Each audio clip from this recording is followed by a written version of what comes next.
The only one I was kind of checking around, the only one I saw that was doing any motor stuff is Jeff Bodine said they had to change a motor, but in most of them, yeah, they're getting it up on a certain degree, so he just got mad and kicked it way on up there. All right, guys. Yeah, all right. It's flipper when you see the tailpipes.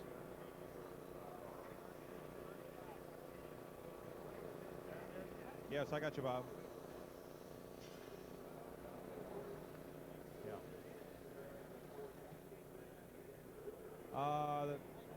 The problem is right here where they're checking, especially front spoiler angle, and there are still 4 cars to go through here. I would think we're going to get a 4 to 10 minute delay. That's a guess.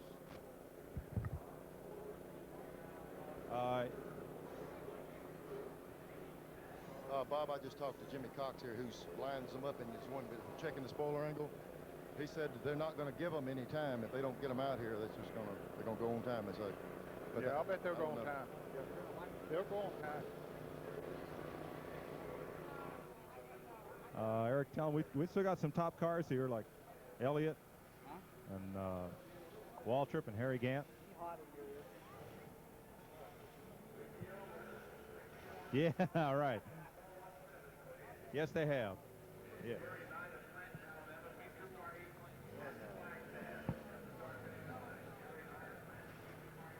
You might just show them. This is where the problem is. Yep. Jimmy Cox with NASCAR just told me they told them they were cranking these motors at 12:07. If they were not out here, they were going without them. Did y'all copy that? Yeah, I heard you, Neil. And I agree. I figured they'd do that. He said it in a frame of mind that NASCAR is really upset because they're not ready yet anyway.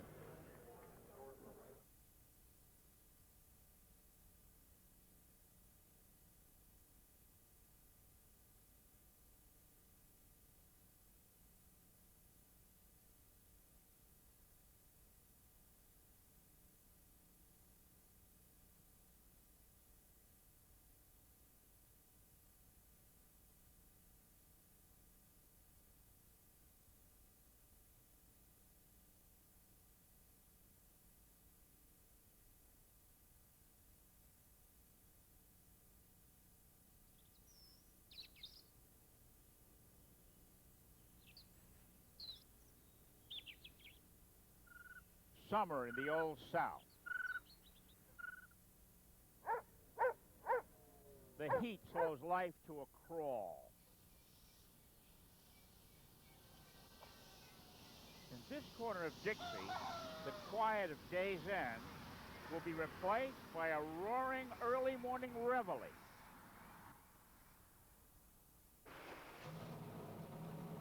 Your attention, please. Crew chiefs and drivers, prepare your cars for inspection. Daybreak in Talladega welcomes us to an auto race. The last few moments to get your car ready to try for 200 miles an hour. Davey Allison's ready. He heads the second-generation Alabama gang and wants to win number 4 on the year. This one at his home track. But fast filling Davey's rearview mirror are men like Darrell Waltrip. This former champion needs to put behind himself once and for all those crashes. Crashes that would leave any driver shaken in body and in spirit. If Waltrip has doubts, nothing can shake Ernie Irvan. Young, cocky, the winner of this year's Daytona 500. He drives hard. In the eyes of some, too hard.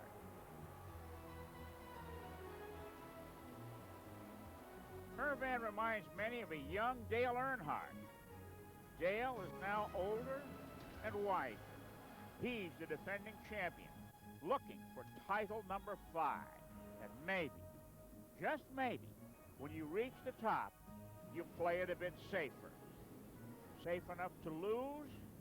We'll see. Some parts of the South are gone forever, as the Iron Horse has given way to today's speed machine, preparing to explode in a day of thunder as CBS Sports presents the DieHard 500. Under sizzling Alabama skies, the grandstands here are filling up with perhaps 100,000 people who will do their very best to outroar today's roaring engines. Hello, everyone. I'm Chris Economaki, and I detect a feeling of trepidation in the air here. Why? Because Talladega is a super speedway, the fastest on the circuit, and that leads to maximum velocity and hazardous going. Little mistakes here can trigger serious crashes, so today's drivers have to be sharp, super sharp. Are they? Well, our Mike Joy is with Darrell Waltrip and Bill Elliott. Well, Darrell Waltrip, some folks might say you're just lucky to be here after Daytona and Pocono, and you've had a couple of wild rides lately, and here we are at Talladega.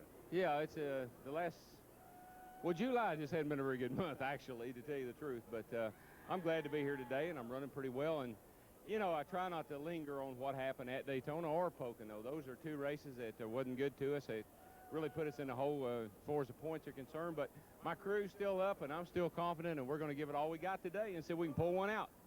Bill Elliott, you started the season off. The first half of the season wasn't much to talk about for you, but the last restrictor plate race at Daytona found you in victory lane. Things have really come around. Yeah, Darrell indicated being in the hole. I've been doing it ever since the start of the year, and it hadn't really crawled out of it very well. But Daytona was a good win for us.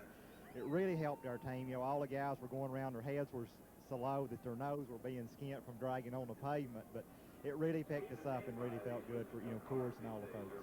Well, these two fellas are proven tenants of victory lane, but this is a track and a race that has rewarded the dark horse and the first-time winner.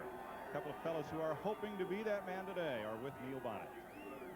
Mike, this racetrack right here is famous for good finishes, and another asset to the thing is guys win their first race at this racetrack. We got two guys right here that are really running good. We've got Sterling Marlin sitting on the pole, and Sterling, you know, a lot of guys won their first race here, and you're looking for it. You got a good shot at it today?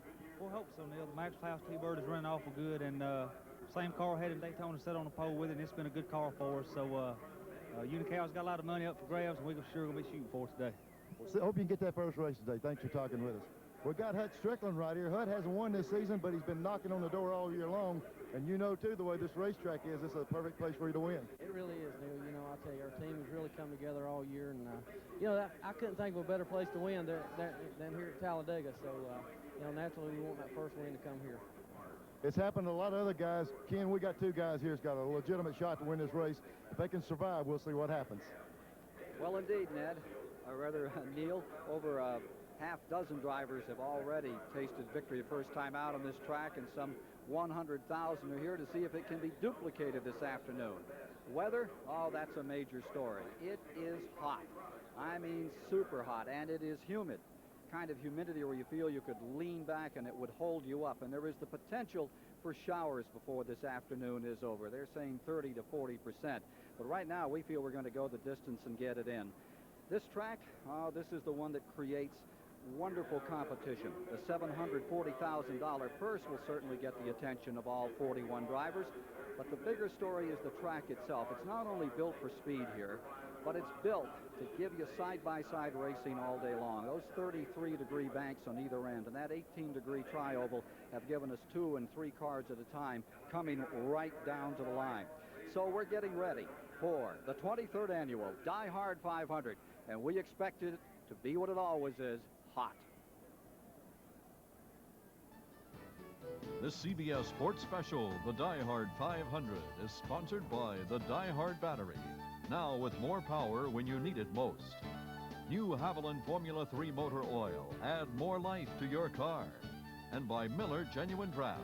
Cold filtered for real draft taste. So get out of the old, get into the cold.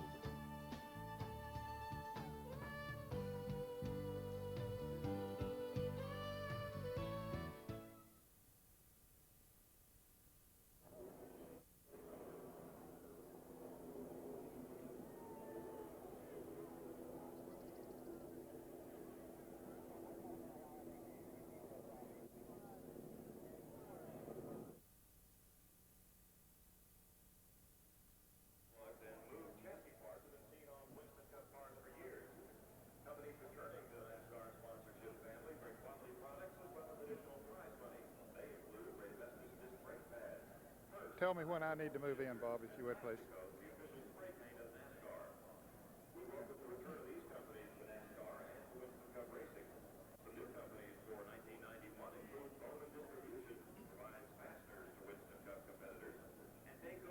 Who must provide a wide array of belts and hoses to many top Winston Cup teams. Please remember them when you make your automotive purchases. 500 miles of competition, CBS style. That's the story this afternoon here at Talladega, Alabama. The other night here at Talladega, a very special ceremony took place.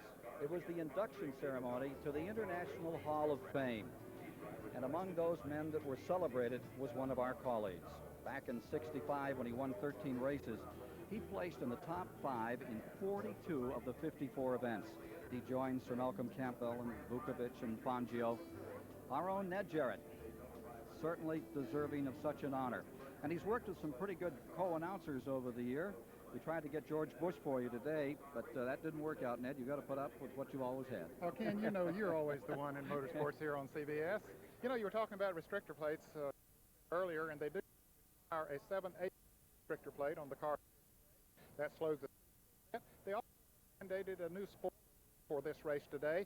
They have to have at least 180 square inches on the rear spoiler, and they have put the angle at 35 degrees as opposed to 30 degrees in the past.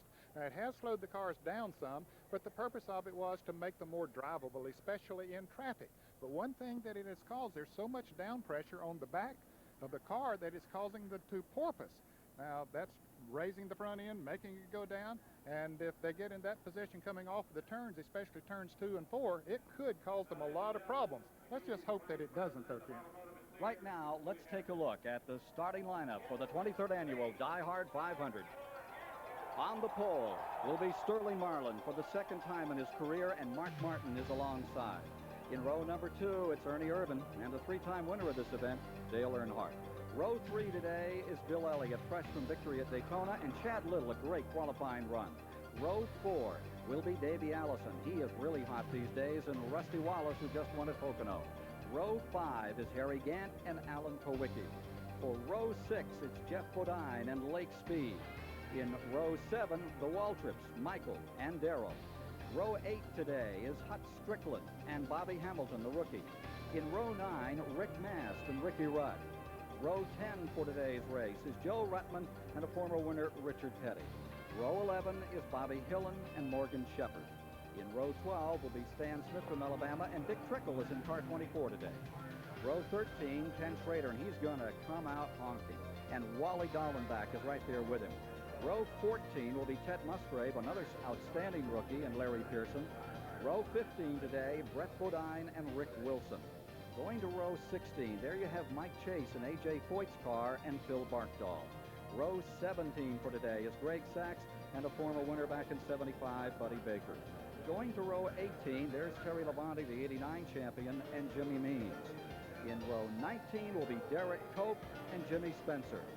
Row 20 is Eddie Bierswell and Dale Jarrett in the Wood Brothers car. And rounding out the field, starting 41st, the 1976 winner, Dave Marcus. The engines have been fired. We're getting set for a go here in the DieHard 500. Stay with us for all the action on CBS.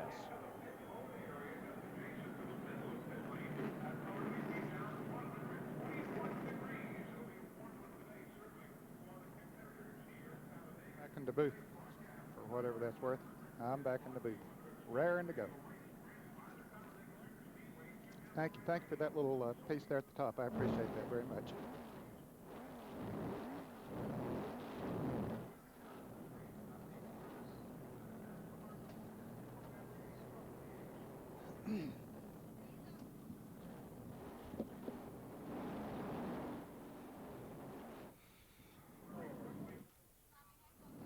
And we're coming back on what shot? You going to see the 4 car?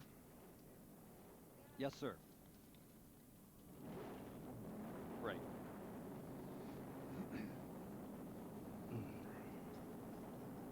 Have it in front of me.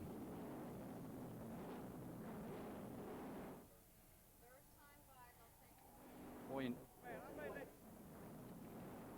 field moving. Field's moving.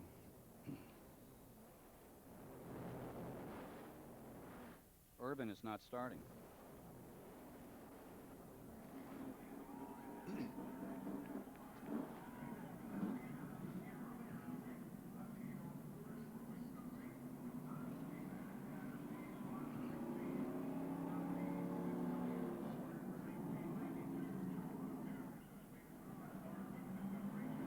We're back with you live at Talladega, Alabama, and here is Ernie Irvan starting third today, moving out. As we mentioned in the open, it seemed wherever Ernie Irvan goes these days, controversy follows. Last Sunday, Irvan was once again in the spotlight in the Pocono 500, lap 72. Watch here as car 4 Irvan makes contact with number 12, Hut Strickland, triggering a major incident involving several cars, including Dale Earnhardt, Schrader, and Richard Petty flying over machines, as well as Darrell Waltrip. I see a young man with a driving style that might be good for Saturday night racing, but it just isn't going to fly here in Winston Cup. I hope I'm not the only driver that's going out on the line or out on the limb and saying how I feel, but I don't want to get hurt driving one of these race cars any more than anybody else does, and this looks like the kind of guy that could hurt you. I think it's to the point maybe NASCAR needs to take a look at it. You know, seems like he comes out, he doesn't get wrecked. I like Ernie, think he's a good guy, but I'm getting tired of getting swept up in all his accidents. The biggest problem with Ernie Irvan is he has a lot better equipment than he's a driver. That's number one problem. Number two problem, the boy can't tell the truth from a lie. You know, if you look through the accident he caused here in Talladega and the one in Pocono, both times he denied that he had anything to do with it. You know, Ray Charles could see that he caused both of those accidents, and why he's not man enough to come and admit that he made a mistake and just and patch the fences with everybody else, I don't know. He keeps denying all he's doing and making it worse for everybody. I told him the other day, I said, I'll tell you the same thing I told Earnhardt. I said, we'll race each other, you hit me, I'm going to crash you. And I've never had any problem with Irvan, I haven't had any problem with Earnhardt. And if they ever touch me, I'm going to wipe them out. And so if you got that idea with them, you're not going to have a problem. And that's the way it is.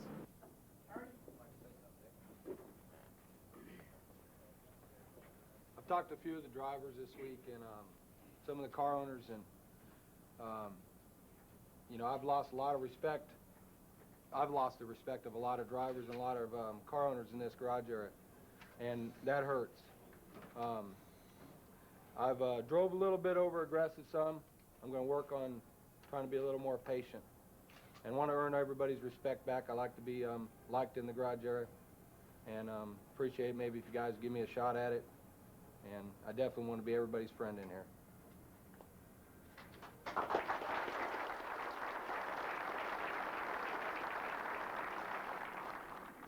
Well, I tell you, it took a lot of nerve to get up and say that in front of all the drivers, but he has had quite a bit of criticism. He's a great race driver, has a great future ahead of him. Chris, you were at that meeting this morning. What were your feelings? Well, I know that humble pie is bitter pie to eat, but I have to admire Ernie Irvan. I expect to see a change in it. Rusty Wallace was saying after that, he walked up to Ernie as they walked out of the meeting and said that was a good start. It'll probably take them about 2 years to forget it. Well, Rusty knows. He had an image one time to overcome himself. Well, here we go. Here's Sterling Marlin with the Junior Johnson number 22 up on the point. One of the cars that has been really running well in the last practice yesterday, picked up a 2nd and 2, was Ken Schrader. Now that car is well back in the field. There he is, and he is going to come, I think, charging, really making some move. Ken Schrader, Ken Squire with CBS. Do you read us? Yeah, Ken, I hear you real good. Okay, what's the strategy for you as we settle down to get this one going? Well, we're back here in 25th, and that don't pay real good, so we're going to get to the front quick. Real quick? Well, as quick as this thing will go up there. Kenny, how tough is it going to be to pass? Well, I don't think it's going to be real easy, but there at the start there for about 3 or 4 laps, everybody stays side by side. You can usually get quite a few cars picked off at the start if you're hustling. Kenny, is that one of those new cool helmets you're wearing? Yes, it is. It's a RAFO cool system, and I'll tell you what, it's working wonderful. Because that is a real factor here today. Oh, it is, with the humidity as high as it is and the air temperature, too. I feel sorry for the drivers out there today. I'm glad we're up here in the booth. Thank you, Kenny, and now we're settling down. They'll take another preliminary lap and then underway with the DieHard 500. The preliminary lap that they'll be bringing, they'll come down pit road right now, and they're coming down pit road to adjust the drivers of the speed that they'll be permitted to run on pit road today, which is 70 miles per hour. Now let's go to the pits and Chris Economack. Well, you know, I look at the lineup here. I've been around racing all my life, and I have never seen a higher quality field than is on the track today. There are 41 men out there. 22 of them have won races on the tough Winston Cup circuit. 5 of them are national champions. Altogether, 485 victories have been recorded by the men in today's race, and it is ironic that the man on the pole, Sterling Martin, has yet to win. That's a really impressive figure as you see this field going back up onto the 33-degree banking of the first and second turn. That is Davey Allison. There's his tack, giving him an idea what 70 miles per hour will register, Ned. That's exactly the reason NASCAR brings them down pit road, is so that whatever gear they're going to be in coming down pit road, they can look down at their tachometer. And Davey is using a digital tack, which is relatively new in Winston Cup racing. Most of the time they have used the circle tack that, you know, has the numbers on there, but this is much easier to read for him. And of course, they know how they can, how fast they are going by the RPMs. We understand that Dale Jarrett has an oil leak already. Boy, he's had some problems this week. The Wood Brothers have changed the engines already 5 times in that car. Back and forth a couple of the engines. Yeah. This is an all-new engine. Let's go to Mike Joy. And Ken, two engine changes this morning. Jeff Bodine's team changed an engine in the Junior Johnson car, and also Team 3, Barry Dodson and crew, changed an engine for driver Dick Trickle, and due to lengthy inspection to check spoiler heights and angles, they almost didn't make it out to the starting line. Arrived here just 2 minutes before the Command of Fire engine. 41 cars into turn 3, 9 previous winners in the field. Ford's up in the front row for the 4th time in 91. Chris? Well, we talked to Leonard Wood this morning, Dale Jarrett's car, and I said, how you feel? He said, I feel fine. He said, but my car is sick. So, Ned, I think Dale's got a problem. He's got a long day ahead of him, I think, Chris. All right, coming to the line. 10th time a Ford has been on the pole in the 17 races thus far in 1991. Those Chevys locked right behind them in the second row, numbers 4 and 3, Urban and Earnhardt, as the field gets ready to skedaddle down here into turn number 1 and get this thing going. Green is on. Even on the brake. And staying even up into turn 2. Takes a while to get the speed up with those restrictor plates on these engines, Ken. In fact, it takes them a full lap to get up to full speed. Harry Gant was saying this morning that, said, you know, on an even 1 here, said, running with those restrictor plates just isn't that much fun. If you get out of line even a little, there's nothing you can do. You just have to wait. You have to be very patient. See who's well, we see that outside line moving very good. Sterling Marlin down the inside has already dropped back to about 5th position. Mark Martin has moved up front with Dale Earnhardt right on his back bumper, and then Bill Elliott. And Chad Little has pulled up as well. Remember, he started 6th up there battling in the 4th position as they move around. Here's your leader. Chad Little right up on that outside group, trying to move through. That is not the leader. That's back in that 4th spot. You see Sterling Marlin side by side, and the 3 in front. Hustling down into corner number 1. It's Mark Martin in front, in the Chevrolet of Earnhardt and Bill Elliott, who ran so well at Daytona. With Darrell Waltrip, there's Hut Strickland. I tell you, I think Hut Strickland's chances, even though that's a Buick, and the Fords and the Chevys seem to be the story here, he has been strong in practice, and particularly strong yesterday afternoon, as was Schrader. And I think he'll get stronger as the race goes on, and the track maybe gets a little bit slicker. The sun hasn't shined on the track too much here today to make it very slick, but that's when Hut Strickland will really start going, and so will Earnhardt, although he's up there right now. Martin for the lead, Earnhardt second. And as they come by with 2 laps down, going back into the turn, you see Bill Elliott right there. Here's Mark Martin, the races he's run this year. Positions he's run up in the points, now being challenged by Earnhardt. A little help from Bill Elliott in the 9 car. Back straight. And a spin on turn 2. The car has spun around, coming around turn 2 as the leaders go into turn 3. It was the car number 90 and Wally Dallenbach. Wally Dallenbach's number 90, grazing the wall. He didn't get into it hard. He spun and collected the wall just at the end of the incident. Backs it into the wall. Looks like it could be terminal for car number 90 in the Donlevy crew today. Back to the wire. Dale Earnhardt's going to lead it, get himself 5 Winston Cup bonus points. Bill Elliott pulls up into second as they cross the line. This incident taking place on Colorado's Wally Dallenbach as they were getting into the 3rd lap. Turn 1, it started to break away. Turn 2, it went around, and it finds the outside wall at the exit of Turn 2 off the 33-degree banking. We will return with more live coverage of the DieHard 500 from the Talladega Superspeedway after this message and a word from your local station.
Yeah, there was no one else even close to him.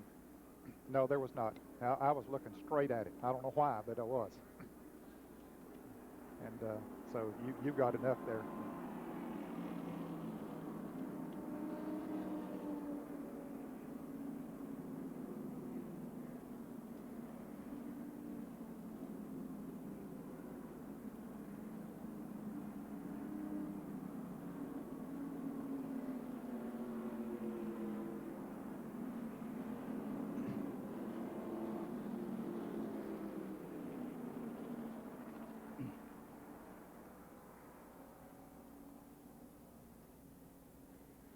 Okay.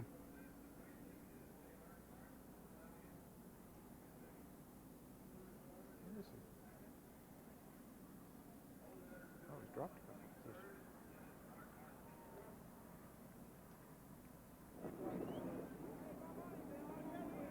He was in the wrong line, the inside line.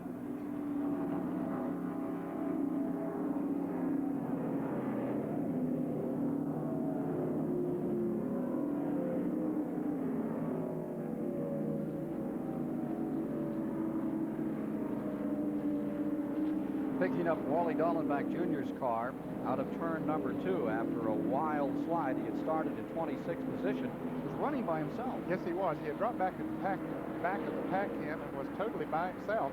And the car got squirrely as he went around turn 1 and then into turn 2. It just looped around. It looked like it was going to be okay, and then it spun on around and got into the wall. Here we see him going around one more time. So quite a bit of damage to the Junior Don Levy Ford. They had a new sponsor on that car today. So here, after 4 laps, is the way they're running, with Earnhardt in first, Bill Elliott in second, Sterling Marlin, the pole sitter, back to third, Mark Martin, who'd set up in the front row, is fourth, and Rusty Wallace finds himself in fifth. Now, further back in the field, Ken Schrader had started in 25th, and he has fallen back a couple of positions to 27th. Ken Schrader, this is CBS Control. Do you read us? Yeah, we're not doing too good so far, are we? Did you get caught in the wrong row on that start? Well, I just, my shifting skills aren't the best. I didn't shift up through the gears real good and made a couple wrong moves, but we're not done. I tell you, sometimes it's hard getting to know which move to make out there, isn't it? Well, it is when, you know, your decisions are based on everybody else's, and when they don't know exactly which way they're going yet, it's hard for you to anticipate it, but I was a little surprised. I thought we'd get more than the first couple laps, but we'll be okay. Well, if this makes you feel any better, now Sterling Marlin started on the pole on the inside row, and so did you. And Sterling on the first lap went back to about 5th place on the inside row. So that had to back you up some. Yeah, that must have been the problem. Well, of course, yeah. That must have been the problem. All right, we'll be back with more live coverage from the DieHard 500 at the Talladega Superspeedway in Alabama following these messages.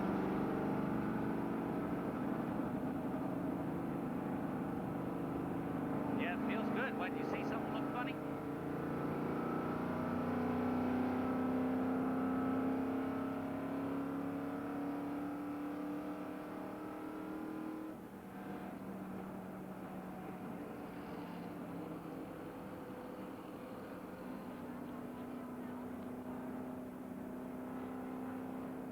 Good. I think very good.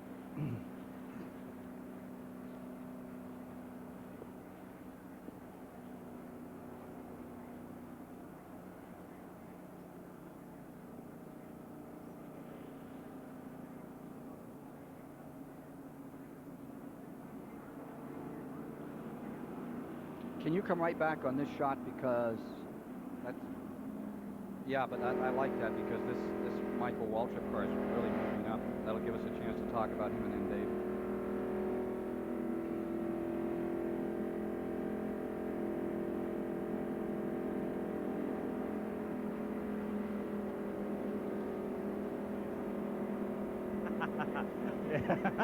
I have a line for that.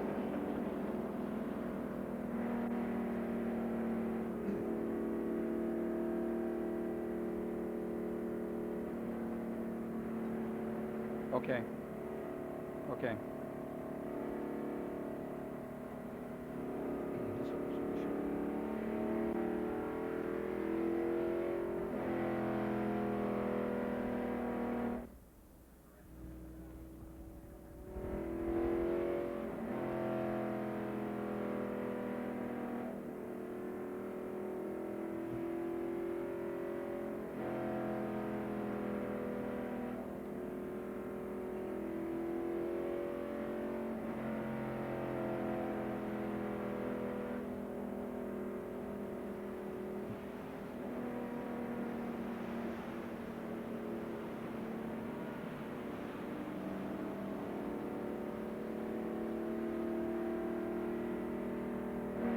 With 6 of 188 laps complete, Davey Allison's car in 10th is giving us this picture of the number 30 car. Michael Waltrip has made a good move. He's come from 13th in the starting grid up to 9th position, getting set for a start again. Let's go down to Mike Joy.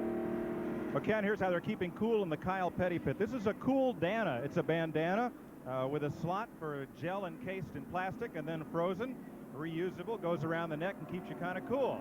The drivers are using this device called a Parker pumper. Uses a Simpson or a Bell helmet with this inlet and pumps cool air up through the chin piece at the driver's face. The cool air is taken in by this regular automotive heater squirrel cage blower, and it blows into a pretty standard looking cooler, inside which is this finned aluminum tool and this tube, and this is packed in ice, and then it blows out through there and into the driver's helmet. Very basic, but very effective. Coming soon, you won't believe this, air conditioning for race cars. Yes, regular automotive air conditioning with an evaporator and a condenser, and it should be ready for these cars in about 4 weeks. Too late for Talladega. Neil? I tell you what, Mike Joy, I used those cool suits before in my race car, and I always told you it was easier driving a race car and doing that. If you look at the sweat on me right here, I'm ready to get back in one of those cars and turn the cool suit on. I tell you, it's hot. They even had the temperature to tell you how hot it gets at this particular racetrack a few years ago. The fire extinguishers were actually blowing up in the cars. They had to design new relief valves and extinguishers because it was so hot. They had to change everything in these cars, and I'm ready to break out my cool suit right now. And I need it. Those things were set for what, 170 degrees? Wasn't that the temperature reading? Yeah, sure was, Ken, and everybody thought the cars were blowing engines. You'd see the guy pull the inside, and he just couldn't see because he was full of foam inside the car, so they had to go to work on that end of it also. Well, the new air conditioning cannot come soon enough for one Bill Elliott, who was parboiled down there at Daytona this year. Boy, he certainly was in Victory Lane. It was very, very hot, humid, as it is here today. I think we've got a temperature gauge right now. This is Schrader's car. Well, that's not too bad, just a little over 100 degrees. Not bad at all. Of course, he's running under caution right now. And the green flag is out. It won't be caution long. In fact, it isn't. I think that stove is on preheat. Here we come to the line, and as they get back to racing, blown rear tires to report on Dollenbach's car, the reason he spun. Earnhardt, Elliott, Marlin, Martin, Wallace, the front five. 6 is Ernie Irvin, 7th Chad Little, 8th Kowicki, 9th Michael Waltrip, 10th Davey Allison, 11th Bodine as they get back under green.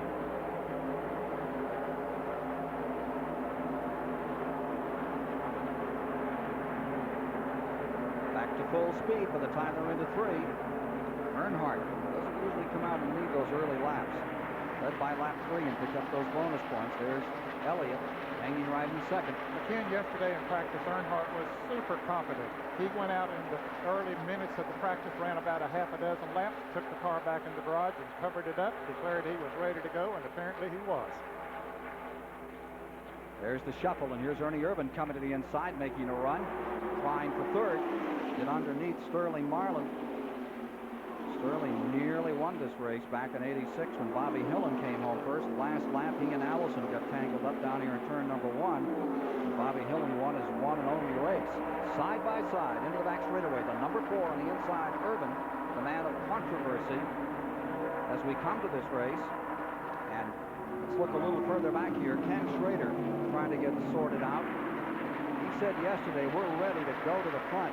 He's closing up on Alabama's Stan Smith, who was involved in one of those pit road incidents a year ago here at Talladega. Looks like it has a crack in the windshield, Ken, already.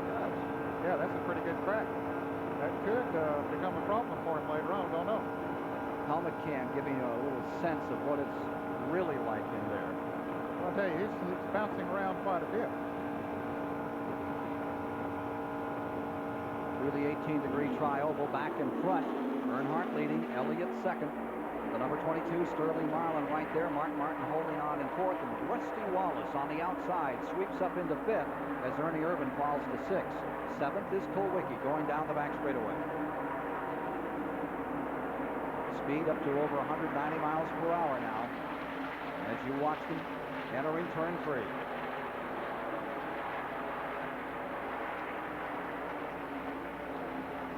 Chad Little in the 19 car, who qualified in 6 and qualified very well at Daytona as well, still very much a factor among these lead cars.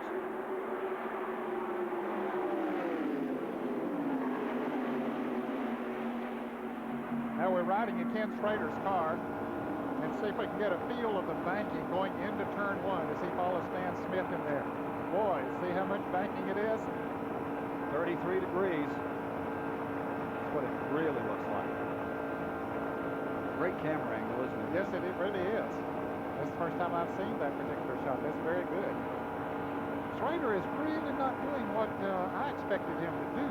He's sitting back there still in the, what, about 27th position, so he really hasn't moved up, and that is a little surprising. You can see a lot of daylight between he and Stan Smith and the front pack up there. They've dropped back quite a bit. Here he is into that 18-degree corner, the tri-oval area of the track, start-finish line area. That's what 18 degrees looks like. We'll take him down here into turns 1 and 2 and give you a sense of 33 again. 25 car running back in 27th position. Notice how your vision is really cut off out there, Ned. Well, it is when you go into that turn. You just have to look as far ahead as you possibly can, straight ahead, or sort of turn your head to the left a little bit when you go into the turn, because if you look straight ahead, you'll see the outside wall. Back in front, Earnhardt the leader. Dropping further back, here you see the number 11 car, which is Jeff Bodine. He's in a struggle for the moment. Being shown in the 12th position. Trying to sort himself out and make some of a run here. Sister car, the 22 car, having a very good day up in fourth. And there are 24 cars in this lead pack, so the field has been divided out. Then there's another pack of cars pretty far back, but 24 of them still running up in that lead pack. You can see about 18 of them there. Getting hung out to dry, or hung on the inside to dry. Chad Little's number 19 down on the bottom and falling back. There was a delay earlier in getting the cars out on line, and for that story, here's Neil. Ken, there was a lot of cars that didn't get on line early. The problem is when they start tinkering with these things with that rear spoiler. These cars are going faster than most small aircraft. This is a nose panel off Davey Allison's car. These come from the factory with an added length here. You cut them to fit per car. What they were doing, they had them really close to the ground to overcome the porpoising that Ned was talking about earlier. What they did, they had them low to the ground, come to the inspection, and made everybody cut them off way up here. Now everyone is concerned what it's going to do to the car in the draft. Right now, everybody's just playing with it to see what happens. We'll go down to Chris and see what's happening on that end. We're here with Wally Dallenbach, the first man out of the race. Wally, we heard about the inspectors making the cars change before they went out on the track. Is that the problem you had to send your car around? No, not at all, Chris. We just cut a tire going into turn one, and really my inexperience, I didn't feel it going down, and the car felt a little bit loose going into the corners, and finally it just blew going into turn one, and that was it. You know, you're a Trans Am champion. What's the big difference between Trans Am road racing and super speedway racing in NASCAR? Well, there's a lot of differences. I mean, the cars are so fast here, and we run so close all the time. But it's just a terrible way to go out. We had a lot of people with Oregon here this weekend, and I hope this doesn't discourage them. We were going to call you the Exterminator, Wally. Well, we were ready to give him a good ride, but boy, something like that just puts you out just like that. And it really was my inexperience of not feeling the tire go down. Well, lots of luck to you next time. Back to you, Ken. Wally Dallenbach has put on an outstanding run here in May. Out early day, he started 32nd, charged up into the top 10 back here in that May Winston 500. From Davey Allison's perspective in car number 28, or from that front bumper perspective, he's now up to third place and closing on number 9, Bill Elliott, as they come through the tri-oval, working lap 16. Can't get too much closer than that. No, not really, but in the draft, they do run awfully close together. Earnhardt continuing to lead now by 2.5 car lengths. There's Davey Allison's number 28 in third. Mark Martin had been running in fourth. Sterling Marlin has just moved back around him to take over in fourth. The other guy who's mixing things up in here just a tad further back is car number 30, Michael Waltrip. Davey Allison fighting it out right up among those leaders. Then there's one driver you talked about at the top of the show, is Hutch Strickland, who felt would have a good run, and he is having a good run, but he has dropped back almost at the back of this lead pack. He's back to about 22nd position. It's in the Bobby Allison car. He had a great run in that final practice yesterday, and I kind of thought he was going to have himself a day today. Well, Bill Elliott's having a good day right now. Sort of Earnhardt out to dry, as they say, down on the inside, and now the train's going by on the outside. Davey Allison also has gone by, but his Fords have hooked up together. Bill Elliott, then Davey Allison, and then the car number 22 of Sterling Marlin, Jeff Bodine right on his back bumper, so they're trying to hang that Chevrolet out on the inside there. And they've pretty well done it, too. Mark Martin's coming up alongside now. And there's Earnhardt with no place to go but backward. Yeah, he needs some help. He says, where's one of my Chevrolet buddies? All those 6 cars, Fords on the outside there. Now here comes the car number 4. That's a Chevrolet that might help Earnhardt a little bit, but up front the Fords want to battle with each other. And the number 30, Michael Waltrip's Pontiac, rounds out that top 10. Back for the lead, Davey Allison on the inside and sweeping to the outside. Dawsonville, Georgia's number 9, Elliott, and as he goes up the outside, there's 22, Sterling Marlin, right down to the bottom. Getting a lap time for you. Tell you just how fast they're maneuvering around this 2.6-mile High Bank Superspeedway in Alabama. The 23rd annual DieHard 500. Well, with those cars racing side by side, that's giving Davey Allison some free running out there by himself. He looks up in his rearview mirror and says, keep that up, fellas, I'll drive away from him. 3 of the last 6 races have been Davey's. But they'll single out and won't let him sit out there long by himself. Indeed, they're catching him up right now. Earnhardt finding his way right back up on the inside. He has some momentum going into turn 1. He drives it right down on the bottom of the racetrack, and he'll get him. There's some horsepower for you out of car number 3. Confidence, too. When he drove down on the inside, he never lifted going into that turn. He was wide open.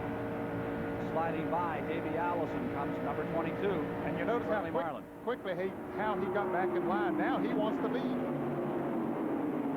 He got back in line to pick up the draft with Dale Earnhardt, and then just built that momentum and took off. Down to the inside, here comes number 30 trying to make his move. Look at this sweep by Michael Waltrip. He's going to collect himself 5 points. He's got another 400 feet out of the tri-oval to the line. Well, he didn't get it. I don't know. It was awfully close. Photo finish as it came across there, but according to my angle, it looked like Marlin might have had him just by inches. And Joe Rutland is coming up to challenge for second. Let's get a word from Chris. Well, watching Davey Allison at the drivers' meeting this morning, 2 hours before the start of the race. Davey Allison was the only driver that attended in his driving suit. He's the leading money winner this year. Earnhardt's leading the point standing, but Allison's $925,000 leads in money. If he wins today, he'll go over $1 million on the year. He's ready. He is, but right now, Chris, he's falling back a little, and Chad Little just made a move in turn 3 that would put your heart in your throat. The number 19 almost onto the apron as he pulls up behind car number 75, Joe Ruttman. There's Hut Strickland down on the inside. Ken, he was 22nd not long ago. Here he is up there battling for 5th. Neil Bonnet. Ken, as we were going through inspection, we were watching all the cutting and chopping going on, and I was talking to Billy Engel, who is Mike Waltrip's crew chief, and they cut a tremendous amount of sheet metal out from under the nose panel of that car, which held the nose down. They were really questionable where they were going to be if they had hurt the car. Looks like it didn't hurt it. He's leading the race. Evidently, they made the right moves. Might have helped him, Neil, the way he's running there right now. I'll tell you, those fellas are dicing around up there except for the last lap. Look at Hut Strickland on the inside. Caught Chad Little in the middle. Here comes Mark. Say you can't pass with a restrictor plate? How about this? There's how Hut Strickland has moved through the standings this year. He is really on a roll. He looked tremendous up at Michigan in our CBS coverage. And here is Hut Strickland putting that Buick down on the bottom of the track, going for second spot, but not for long. Some race at 22 laps. Still some 24 cars all locked together, and Strickland has come from 20th up to fight for the lead. Think that inspection this morning has anything to do with this, Ned? I'll tell you, I can't help but believe that it has. The last few races at Daytona, there was a good race there on July 6th, and at Pocono last week, it was a good race, had a big crash, but they have really tightened down on the inspection, as Neil Bonnet and Mike Joy have talked about in the pits what all they have been doing, and I think that it has helped to equalize the field a little bit more, because you just couldn't have better racing than we see here. Well, Ned, I'm wondering about this porpoising he talked about, if that might have led to the cracked windshield on Ernie Irvan's car. Can you see it from your position up there? Are these cars bouncing up and down in this heavy traffic? And if so, I'm going to cross my fingers. Well, haven't really seen that much of it, Chris, as they come by the start-finish line, which is our position here, and one of the fastest points on the racetrack. We haven't seen the cars bouncing up and down too much, so apparently they've been able to work that out quite a bit. And I think the biggest concern was when they came off of the turns, and we're looking at them now as they just came off of turn 2, one of the most critical points, and everybody came off in there just smooth and easy. This is some war for the lead at over 190 miles per hour. Hut Strickland in the number 12 on the inside, and beside him Michael Waltrip, the number 30 Pontiac. Buick and Pontiac now leading. Joe Ruttman is there in third. On the outside, the number 22 Ford of Sterling Marlin, and Chad Little continues to mix it up. Chad's having the best run. He's never had a finish better than, I think it was 11th in 87 out of Riverside, California. He's had a 14th this year, had a 12th down at Daytona. Right now, he looks like he could be the man, the dark horse, to win this.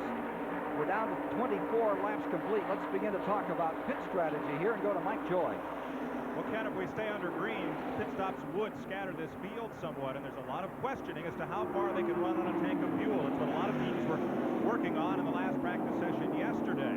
The smaller restrictor plate means that the carburetors will use less gas, but opening up those front ends underneath and that taller and straighter up rear spoiler means the cars will be dirtier aerodynamically and use more gas. We may see green flag pit stops as early as, say, lap 32 or 33. 14 cars here trying to do a breakaway, and as they try to break away, they're leaving some very strong people behind them, like Ernie Irvan and Rusty Wallace. And here again, some kind of a start to the DieHard 500.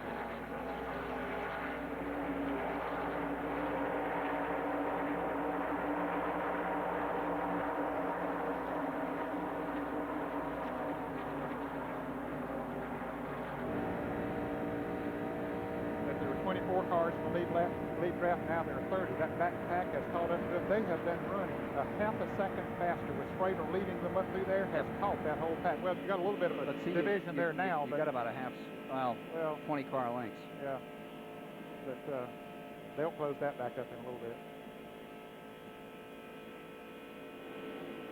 Yeah, let's see where he is.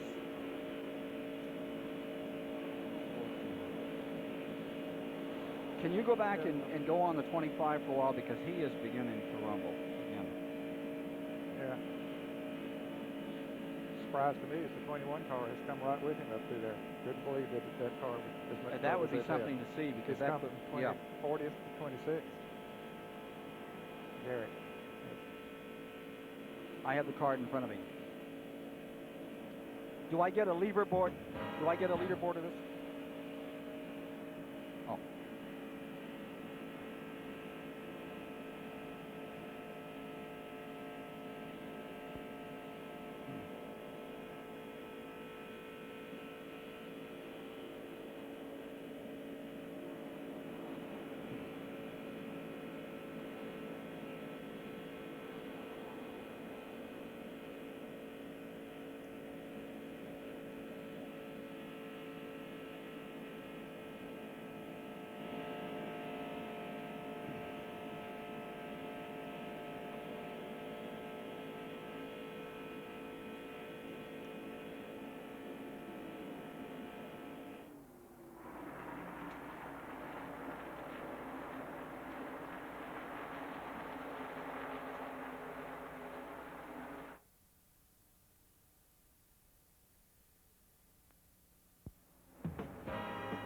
Coming up next, it's final round coverage of the Cannon Greater Hartford Open from the Tournament Players Club in Cromwell, Connecticut, featuring that par 4 15th hole, which for some, like Mark Calcavecchia here, is reachable in one. Tune in to see the big hitters on the PGA Tour. That's next on CBS Sports.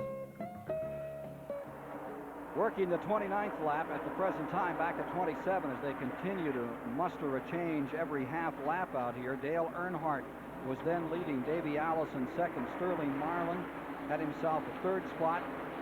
Bill Elliott was then in fourth, and Jeff Bodine in fifth. But as they come by now to complete lap number 29, here's how they've switched them around. There's 14 cars running this lead draft, and then a second draft about, what, 20 car lengths back? Well, there are a total of 30 drivers that are within about a second and a half of each other. There was about 6 cars that was way back a second and a half or so, but they've caught up now. Here's Davey Allison. Those pictures as he dove into turn number 1 about 193 miles per hour in our live coverage, and fights with a Chevrolet of Dale Earnhardt. Now Earnhardt starts to pull along on the outside, and they've hung Davey Allison out. He's stuck on the inside groove, and he falls back 3 positions very quickly. And in this latest change of positions, Earnhardt has moved that Chevrolet back into the front of the field. Davey's car seems to want to run high, or at least he's driving it up there. So it depends on how the car is working in the turns as to which groove you might use. As they come back to the stripe this time, Earnhardt first, Elliott second. Sterling Marlin moves to third, and Davey Allison falls in fourth. Here's Neil Bond.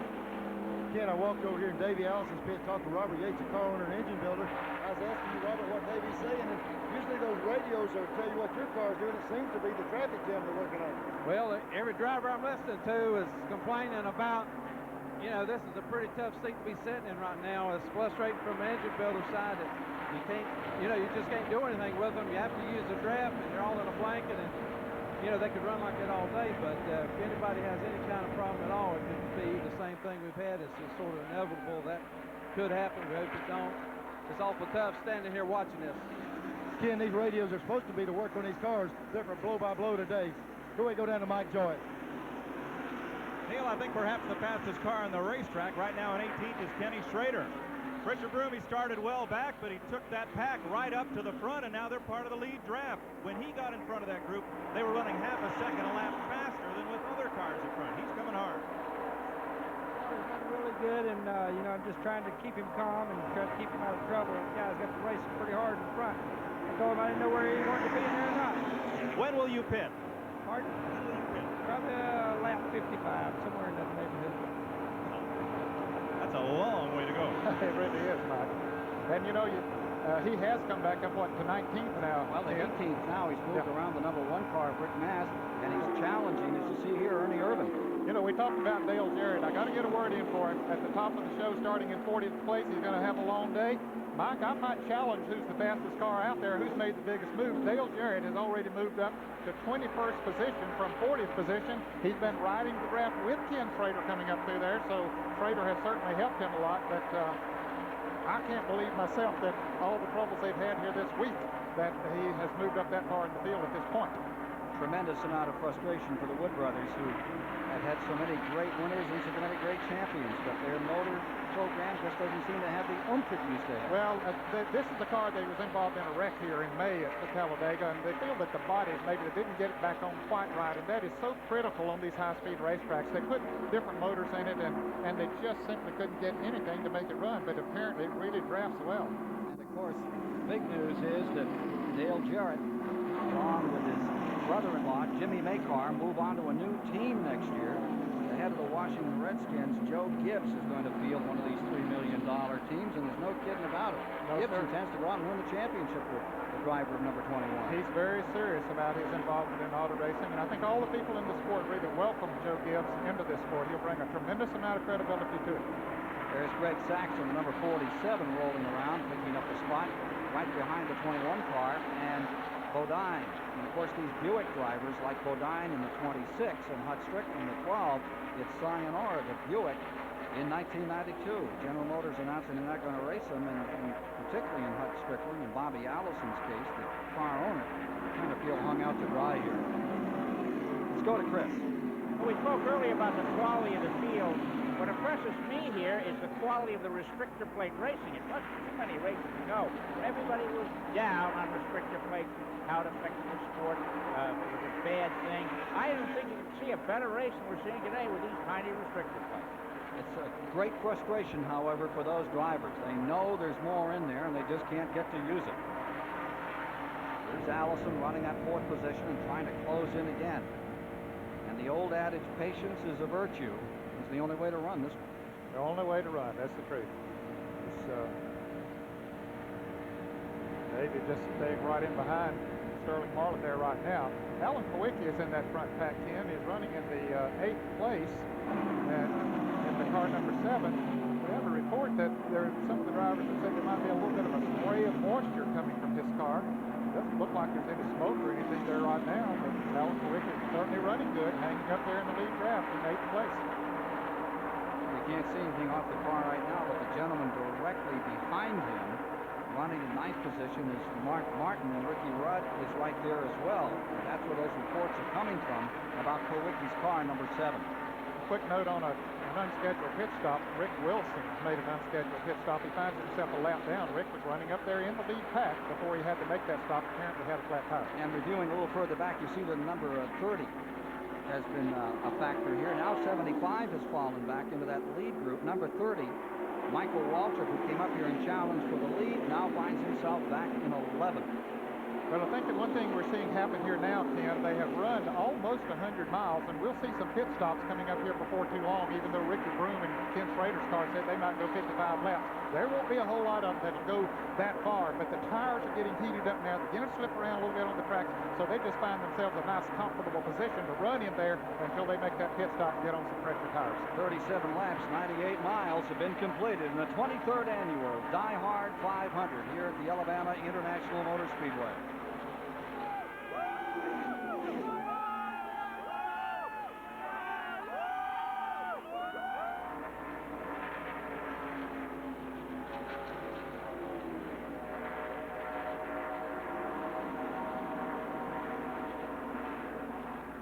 Yes, I do.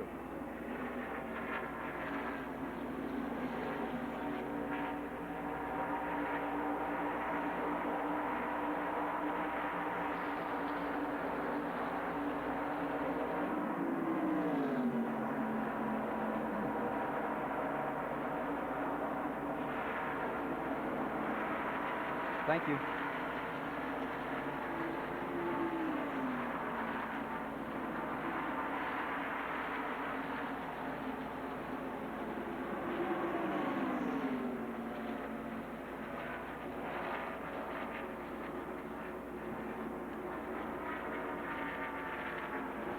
Thank you.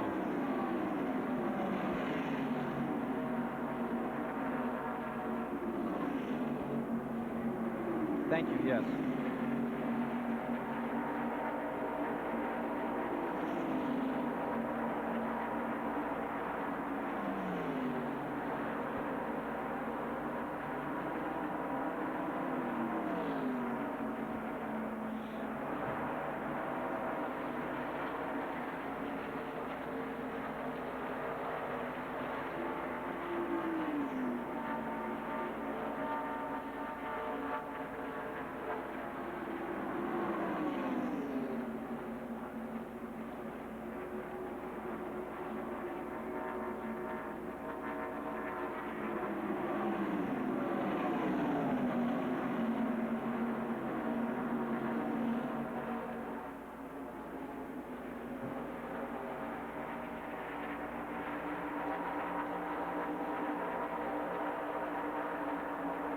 This DieHard 500 race summary is sponsored by Quaker State. The Big Q is one tough motor oil. After 96 miles had been completed here, we'd had 7 different leaders. The lead had been swapped 10 times among them, but we were averaging only 157 miles an hour, nowhere near the record. For we had a caution very early in the going for 5 laps. Came out about lap number 3, and Wally Dallenbach had a problem and retired, the only car from the 41-car field that is not out here hustling on this 2.6-mile track. At the present time, however, car number 7, the car of Wally Dallen, the car of Alan Kowicki, is being black flagged. Consultation flag is out. Yeah, they've given that to him a couple of laps in a row here, Ken. He's going to have to come in. His crew had asked NASCAR to say, hey, let us go until our scheduled pit stop at about lap 50, but they said we can't wait that long. We're getting too many complaints. We mentioned earlier that there was some fluid maybe coming from it. We understand that it could possibly be the rear end leaking some grease. Let's go down to Neil Bonnet. He may have more. Ken and Ned, we just talked to some people in Rusty Wallace who had been following him. He said it's oil on the windshield. It could be like Ned said, it could possibly be rear end grease or engine oil. But the NASCAR officials are in the pit right now. They're not going to let him wait. They're going to bring him in right now. And since he's coming in for the black flag, they're going to go ahead and pull that normal pit stop. They got 2 tires here ready to go on. They're going to fuel him. They're going to try to repair the damage, but also make that normal pit stop a little bit early. We'll see if we can tell what's going on here. I don't see any fluid behind the car, but we've got 2 officials. One official laying on the ground behind the car, up under it, seeing if he can find out what's going on. It's not going to be a normal pit stop with the speed we usually see. That inspector on the rear is going to have to be satisfied or they won't release this car. He's over looking at that side of it. I don't see a tremendous amount of fluid. They're going to pop the deck lid. The rear of these cars have the oil tank. Every bit of the engine oil is in the trunk. They want to make sure there's not any blow by there. He's telling them to wipe the oil off the rear. They want to see if it loads up again. The car could possibly been overfull of oil when it started, but right now it's just a guessing game.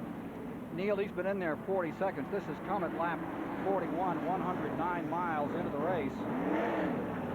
Yeah, they wanted to hold NASCAR off until their normal stop like you were talking about, but they were getting so many complaints they had to pull it off. I'm looking on the ground where the car was parked.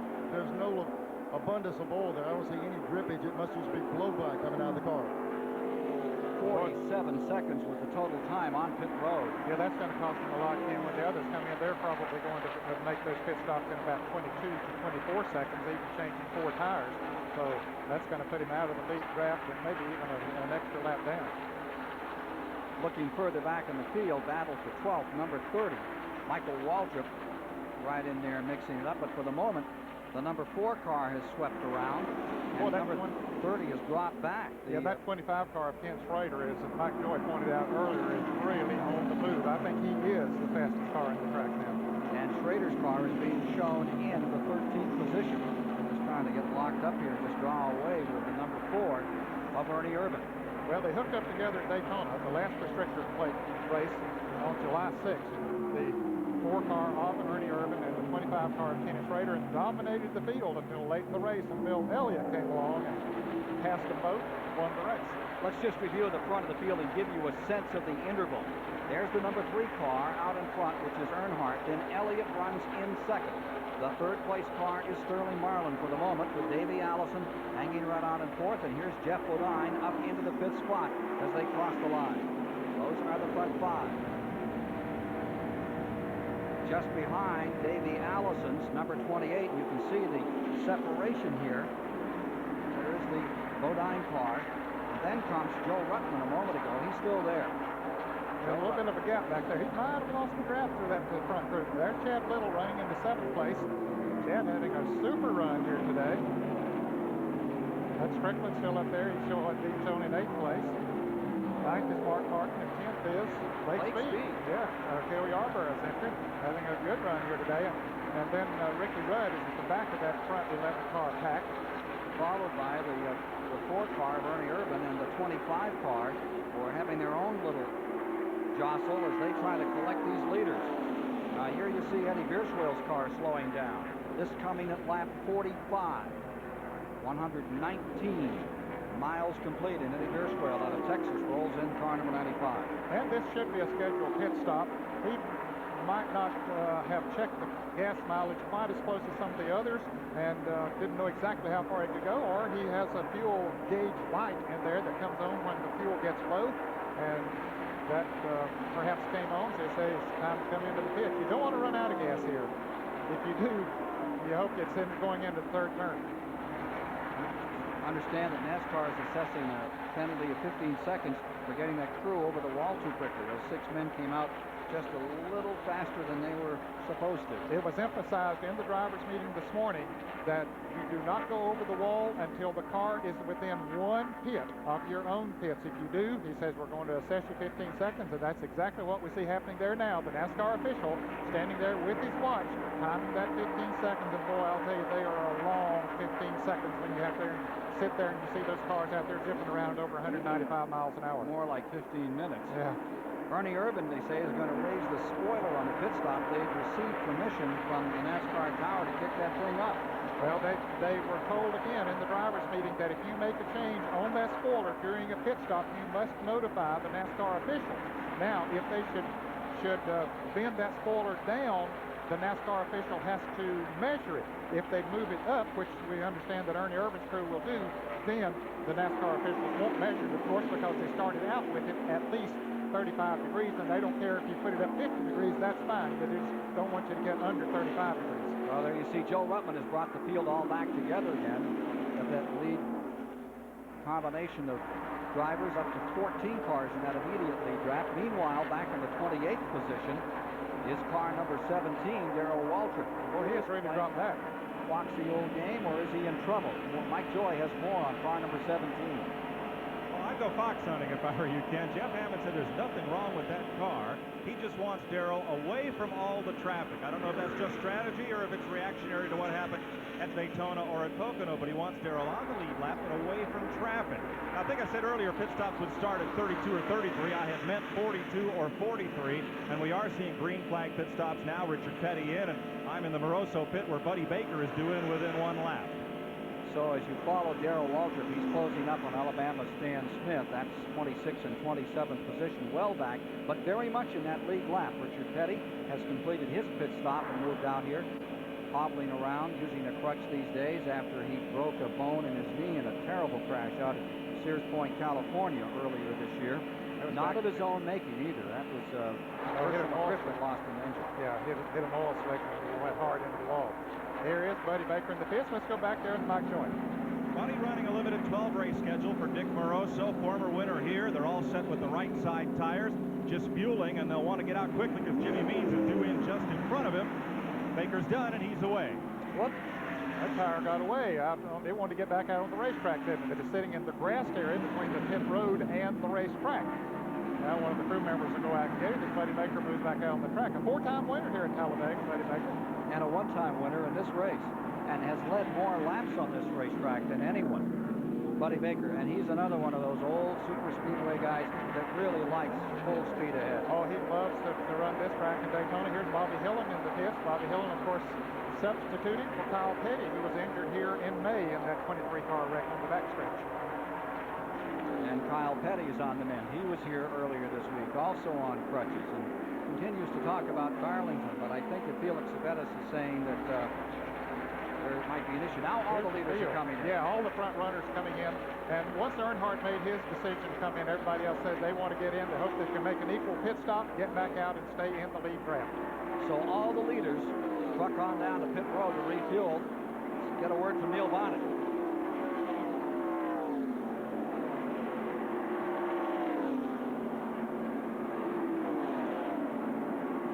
coming at lap 50. They also made a point that they were going to pit with Elliott, and when the leaders came in, all of them came in.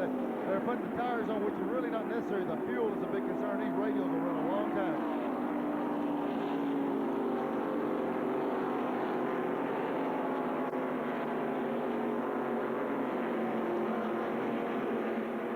Ken Schrader being held. Don't know what the call is on Schrader, but here he comes out. Well, he could have, the men could have gone over the wall a little bit early, or he could have just gone over the line just a tad, but I would suspect that the men went over the wall too early. Derek Cope scooting by him as he comes to speed. They're being held on the end of pit road. These pit stops all taking place at lap 50. Came in at the end of 49, 133 miles in. Remember, the guy with the fuel range always seems to be Harry Gant, and yesterday, Harry Gant did a lot of testing at final practice. Let's go quickly to Mike Joy, and we'll talk about that more in a moment. Mike Waltrip in for a stop, and it'll be interesting to see where he ends up, where everybody gets back to green flag racing, as he did not come in the same lap as the leaders. They have just gone by, and now Waltrip is away. He's going to be about half a lap behind the lead car when he gets back up to speed. Schrader, the report is too many men over the wall. That was the penalty on Schrader, and the reason he was held, as you watch Brett Bodine and the car number 30 of Michael Waltrip coming back out here.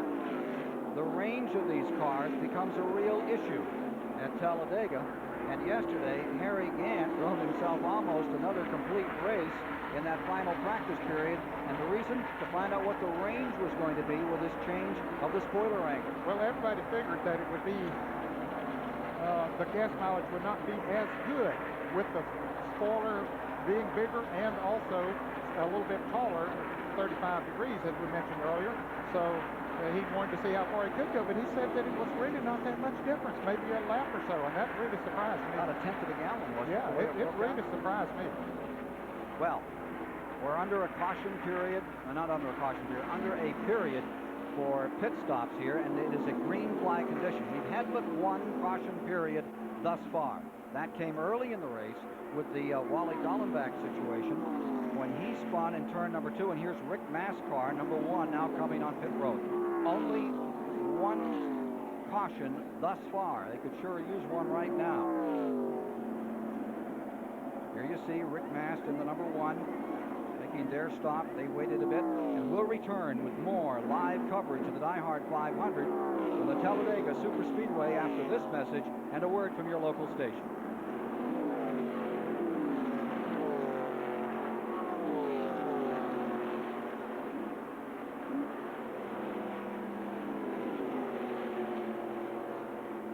Got a request on car 25? I guess 24. Yeah, they were given the black flag, and I wondered why, but the crew was requesting it. Thought that might be for us with them.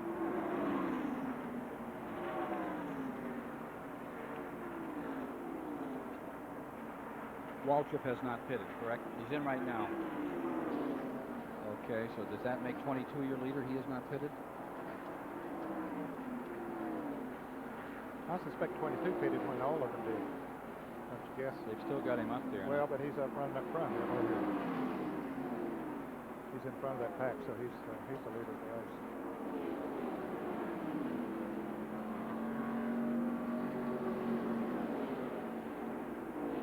Beg pardon? Too many people over the wall? I don't know. Somebody just, you know, their communications got mixed up.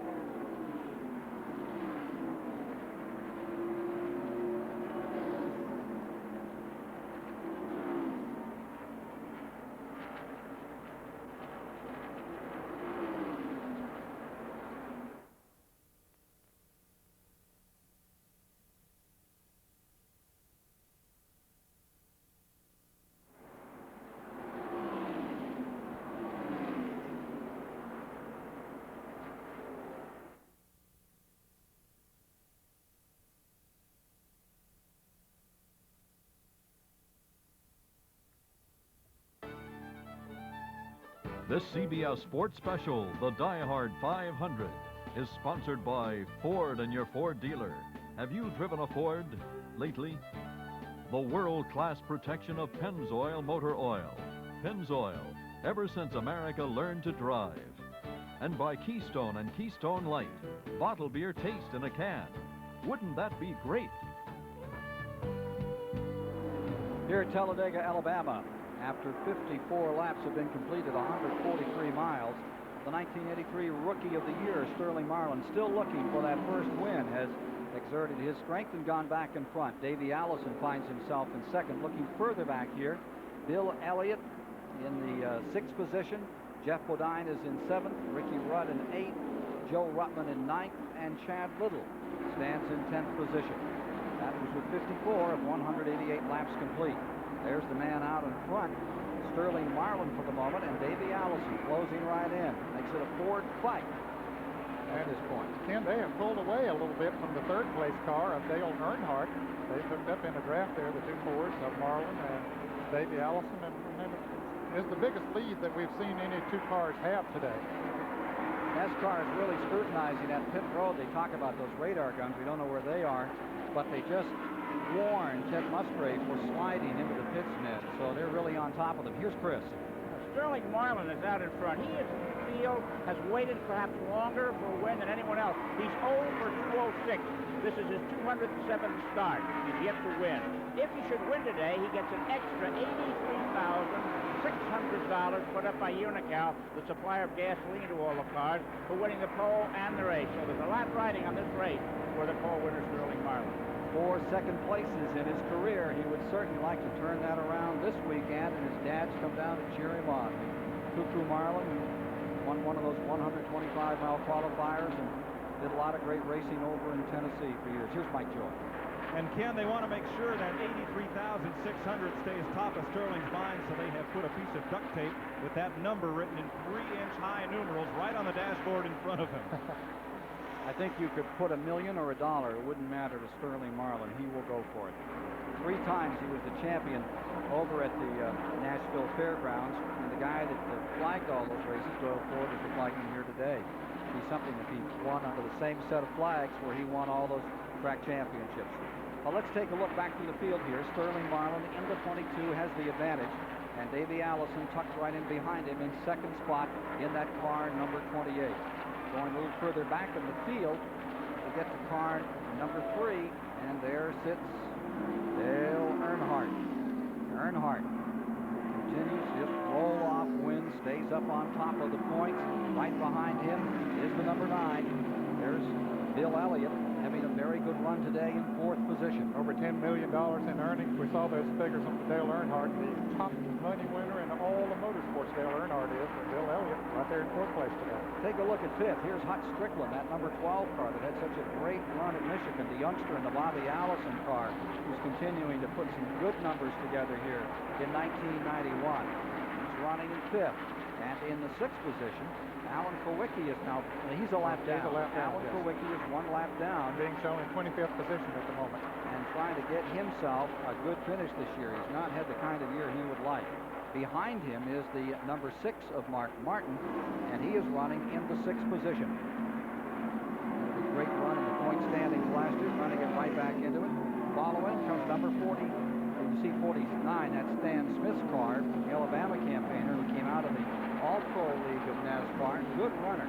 Has big plans for next year. Yes, he does. He's currently being shown in 27th position. He is 1 lap down to the leaders. And as we check further back, looking at the field, pretty big interval there. Whoops. Bullock just shot by at 200 miles an hour. There's the A.J. Foyt car, with Chase making his second start in car number 14 for A.J., who is here. Mike Chase in that Oldsmobile. Now you see the number 5, and that is Ricky Rudd. He is in the 7th position at the present time. For second in the Winston Cup point standings going into this race, about 140 points behind Dale Earnhardt. Then Joe Ruttman, 46 years old.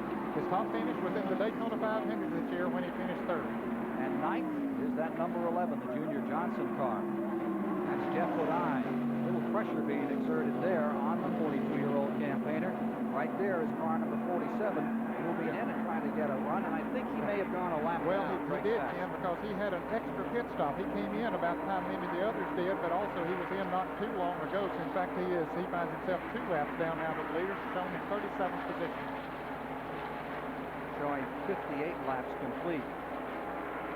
on Greg Sachs, 60 on the leader. And now you see Chad Little's car, number 19. He is running in the 10th position on the field. And this 28-year-old youngster out of Spokane, Washington, whose dad has given him a lot of support. His father has owned a couple of tracks out in the Northwest. All of a sudden, they've come to life. Harry Hyde is working with him this weekend. Young man, made a big difference in Pocono. Oh, yes, it certainly did. And Chad Little is probably the only driver in the field who graduated from college with a law degree. He has not taken the bar exam yet. He says he wants to get some racing out of the way first. There he is, number 19, Chad Little, showing 10. And there's Lake Speed in the Cale Yarborough, number 66. There's been a couple of replacements. Dick Trickle started this car. And for the moment, the guy who said that all the adversity he has suffered over the year with his own team has just taught him to be patient and a lot more appreciative of anything that comes his way. Lake Speed, at the moment, in the number 66, shown 11. Now here's Harry Gant in the 33 car. And according to what we're registering on Harry Gant's car today, that number 33, if they got him a lap down, I can't believe Well, he that. should, I would have thought he'd be, they showed him in 27th position, one lap down, but I really would have thought that he would have been in about the 24th, the 14th and 15th position. So I don't know, we'll have to check that. He's running good right now, and he won the race here in May by gas mileage. Oldest winner in Winston Cup racing. Doesn't like to be reminded of that. 51-year-old Harry Gant at number 33, scooting down the back straightaway. Now here you see Mike Chase's Oldsmobile again, number 14 for A.J. Coit. A.J., I think his feet are more tender now than they were even a month ago. They're healing, but when he walks, it's a very deliberate step. Yeah, it's too bad. I know he would like to be out here driving the car, but he's got a good man in there. 12th place is Ernie Irvin's number 4. He's been up duking it out in the lead for a while. Now settles back. As we take a look at those cars in the lead lap, there's 25 of them still there. And you watch Ernie Irvin coming by in the 4 car, followed by Rusty Wallace. He's in 12th, having a good run thus far. And then the 42, Bobby Hillin is shown in 13th. His only career victory came here at Talladega. 1986. Major upset. Let's go back up in front, where once again, car number 3, Earnhardt, puts that Chevy out in the front. And here comes Alan Kowicki trying to get back one of those 2 laps. Exactly. He is trying to get, he is only 1 lap down. He went 2 laps down when he made his pit stop, but when everybody else made their pit stops, then that put him only 1 lap down to the leader. But he's trying to get back up there and get in front and hope for a caution, but right now he's not able to do that. Hutch Strickland trying to gain another position as well in the car number 12, fighting with his cousin-in-law back there, as they say. The Alabama family. Yeah. Neil Bonnet standing by with the guy he used to drive for. Again, we're here with Junior Johnson. He's listening in stereo today. You know, Sterling's right up there mixing up. Junior really running good, and you got Sterling on one side of your radio and Jeff on the other side. What are they saying? How are the cars running now? Well, Neil, I can listen to one of them, and I'm in Jeff's pits right now, so I can switch back and forth and kind of keep up with their conversations on what they're saying and what they plan on doing. Anything I hear I don't like, I can change, but both of the teams pretty much know what they got to do, and the drivers does too, so they've been in it long enough they can do it by themselves. I'll tell you what, Ken, they might be doing what they want to do, but those headsets kind of overrule when it comes time to Now, if they had Flossie on the setup, that would be the ultimate ruler. That's Junior's She's wife. on holiday. She's down in Orlando. I don't think she's here this weekend. There's the 17 car, and that is Darrell Waldrop, currently being shown in 21st. And a reminder, we have 24 cars in the lead lap as we work lap number 67. Darrell's about where he wants to be for the moment. Well, he's about over a half a lap behind the leaders right now, but he's happy there. That's fine. He's running in a big pack of cars, and here are the leaders, and maybe the lead's about to change again. Sterling Marlin down on the inside of Dale Earnhardt. He looks up in his mirror and says, "Come on, one of my Ford buddies, help me get on around here." But Davey Allison's going with Dale Earnhardt up there on the outside. And Alan Kowicki is trying to find Sterling Marlin to pull him up through and try to retrieve one of those 2 laps that he has been docked. Mark Martin's number 6 once again finds its number up on the leaderboard. Fading back a bit. Car number 22, no place to go. That giant wash of sound as they head through that 18-degree tri-oval. Go back into turn number 1, and from Davey Allison's perspective, here's what it's like at 190 miles per hour as he closes in on the 4-time Winston Cup champion, Dale Earnhardt. Well, we can see how high Davey was running on the racetrack, and we can see to the left there of Dale Earnhardt was running very low in the track. Now let's see when they go into turn 3. See Earnhardt goes way low, and then we see that angle of the banking as we go into turn 3, and Davey's still a little bit higher on the racetrack. You can see the back end of Earnhardt's car moving around a little bit down on the inside, but then once they hit the straightaway, well, he pulls right up behind him. Let's go to the pits now and Mike Joy. Rookie contender Bobby Hamilton in a bit early for right side tires. A lot of changes on this crew this week. New Jackman, Gary Leffler, David Hilton, and John Phillips are changing those tires, which have put Hamilton a second lap down. Ken, while we have it, let's update you on the Harry Gant situation. Gant was one of the cars following Alan Kulwicki when Alan was leaking some fluid there on the racetrack. So when Harry came into his pit, his windshield was so obscured from the grease and oil, he couldn't find his pit and had to come all the way around the track again. Andy Peter, the crew chief, guided Harry in by radio control, when to turn in and where to stop. So that's what put Harry 2 laps down. Well, thanks to the information, because it didn't seem possible that Harry could have gone a lap down. And there's the story on Harry Gant. That 68 of Bobby Hamilton was running in 23rd position. They're averaging 192 miles per hour as you watch our live CBS coverage of the DieHard 500 here from Talladega, Alabama. And you're riding with Davey Allison, having his hands full with Bill Elliott and company at the moment. Actually, they're running a little bit faster than they qualified, Ken, but no surprise, because when several cars hook up together and get in the draft, they can run faster than one car out there running by itself. 70 laps are now complete, 186 of the 500 miles, with Earnhardt first, Elliott second, Allison third, Marlin fourth, Mark Martin is in fifth, and they're all in a bundle.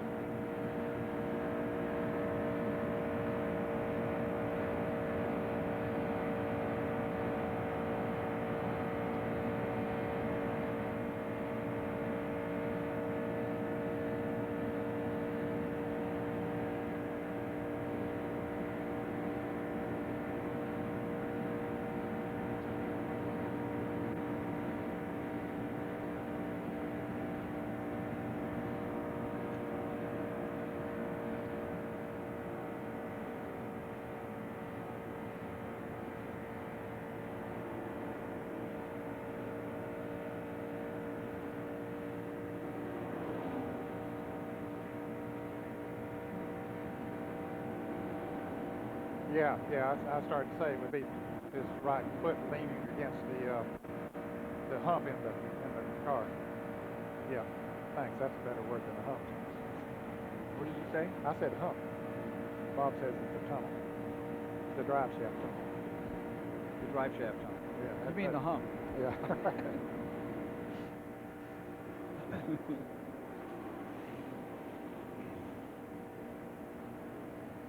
Yeah, that's first up.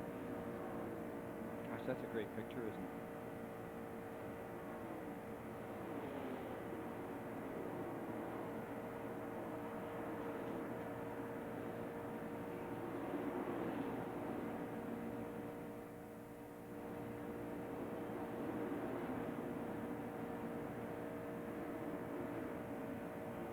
Okay.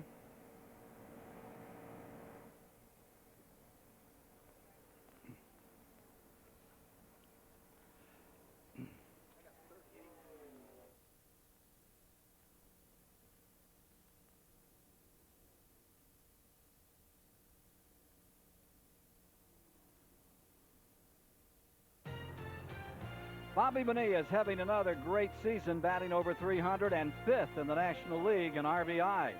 He's one of the main reasons the Pittsburgh Pirates are atop the National League East again this season. Next Saturday, his Pittsburgh Pirates travel to St. Louis, taking on the third-place Cardinals. Or some of you will see the first-place Toronto Blue Jays take on the Boston Red Sox. That's Major League Baseball next Saturday on CBS Sports. 73 laps are complete in the DieHard 500 at Talladega, Alabama. as car number 3. Dale Earnhardt leads a parade of 21 cars in the lead lap. Number 9, Bill Elliott trying to ambush the Chevrolet in second spot. Davey Allison was just making a run for the lead. He's fallen back to third position as you get this view of Davey Allison at work in his car. And the word is he's getting a hot foot out there. Well, we understand his right foot is burning, and that's not unusual because it lays right against that tunnel on the floorboard. For more on that, let's go to the pits and Neil Bunny. Ned, we're down here with Joey Knuckles. They're always helping us, telling us what's going on the racetrack. He came to me and said, can you look in the in-car camera? Davey's burning his foot, and you're concerned that they got the pad on. Well, you know, with the skirts on both sides of these cars, it's really an oven up there. We've got a lot of insulation, but with the exhaust pipes right there on the speed, it's got kind of hot. He said he was cocking his foot a little bit, but I gave him a knee pad when he come in. He hadn't called back. He's been, you know, out there running with all these cars, so I was afraid to ask him, so I just hope he's okay. Guys, can you tell if he's got that pad on yet? We couldn't see it from up here. No, the camera doesn't go quite that low. Now we're moving down there, Neil, but we're seeing the corner of the seat when it camera points in that direction. So Great we really shot of can't, his because it would be right at his ankles is where they would want, or his ankle on his right foot is where they would want that pad. Ned, do you remember when Darrell Waltrip burned his foot so badly that he charred the bone? I mean, he just sat in there, I believe it was at Daytona, and just kept on trucking. And actually, when he came in, he had charred the bone in his heel. Oh, it gets extremely hot. And I remember one time at Nashville, Tennessee on a night race. Darrell won the race over there, and at the end of the race in Victory Lane, they had a bucket of ice water, and he welcomed the opportunity to stick his foot down, and the steam just came up. I mean, it's unbelievable to see that little reaction there. Battle for the lead continues here. This heat is exacerbated by the regulations that call for the right side windows to be up in these cars at the super tracks. There's really no air in these cars as there are at some of the other tracks. It's like an oven in there. Believe me, it is hot. Chevy versus Ford up in front. Chevy's on the outside, and Sterling Marlin flanks that number 22 right on the bottom. Takes Davey Allison with him for second spot at turn 3, and there's the Buick of Hutch Strickland, number 12 up on the high side with that black Chevrolet of Dale Earnhardt. He feels that his best chance of getting out front again would be to ride with Dale Earnhardt up there on the outside. But Sterling Marlin has other ideas as he wants to stay down on the inside and keep the lead. I want to remind you folks, you're watching it live. I mean, the competition is so tight, it looks like a movie today out here. This is live on CBS, the DieHard 500 from Talladega, Alabama, and this has been the battle all day for the lead thus far. 77 laps now complete. That brings us to 204 miles down. Only one caution today. Mike Chase in car number 14 caught up in that big pack of traffic, but he gets out of the way there. Jimmy Means also going another lap down in the car number 52. Jimmy currently being shown in 38th position. They say that Dale Earnhardt last year that his dry goods business earned something like $10 million. You saw one of the shirts there, and of course he has 2 or 3 other drivers that are part of that combination. Well, they do a tremendous business with T-shirts and caps and jackets and all that kind of thing. There's the 17th place car slowing down is number 25, Schrader. Yeah. He's backing off as you see them going down into turn 1. He's probably running 150, 160 miles an hour, but that's not fast enough out there today. Hardly walking. Car number 25, Ken Schrader.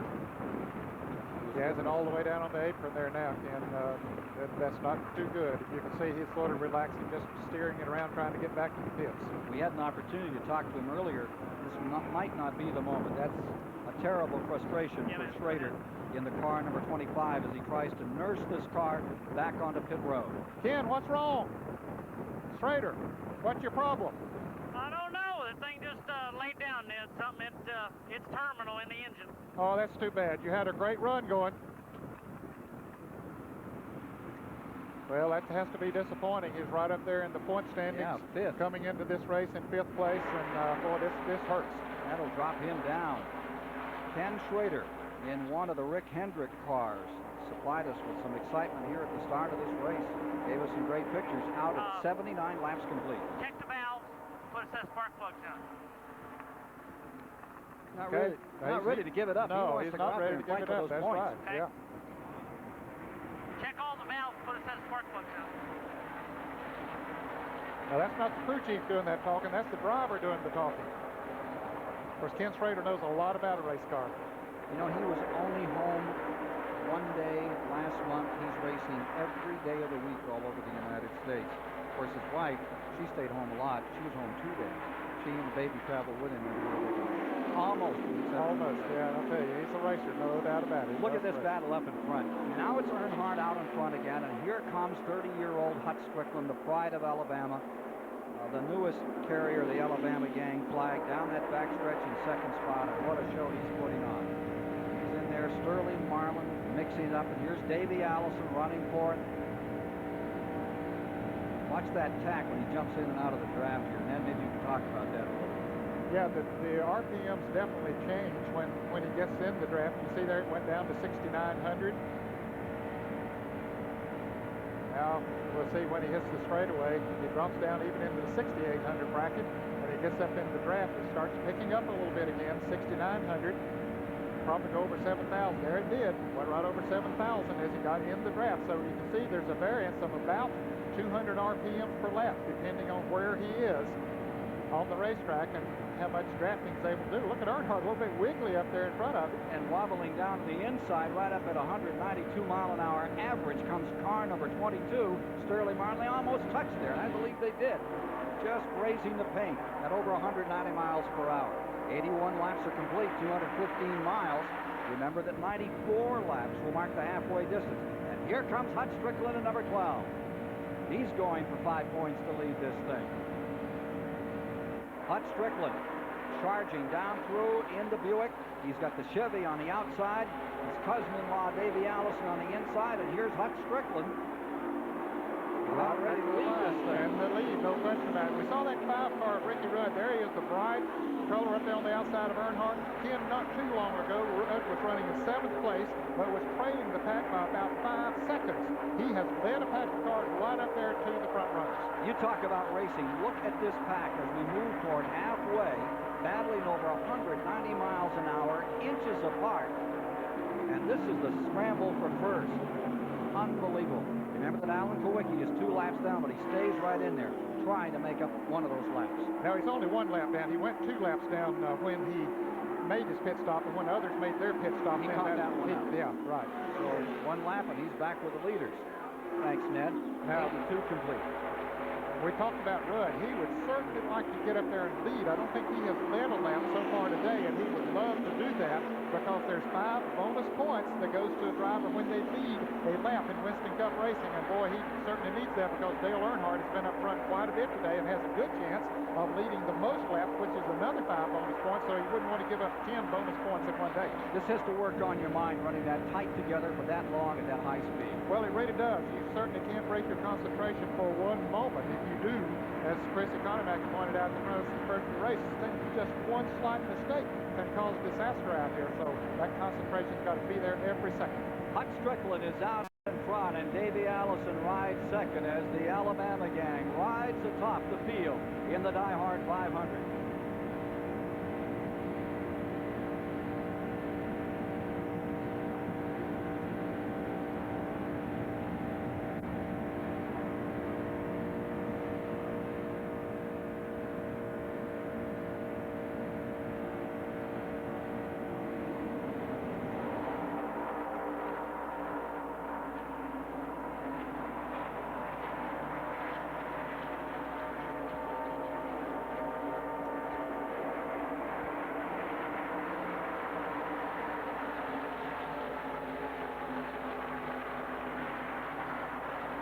Am I going to?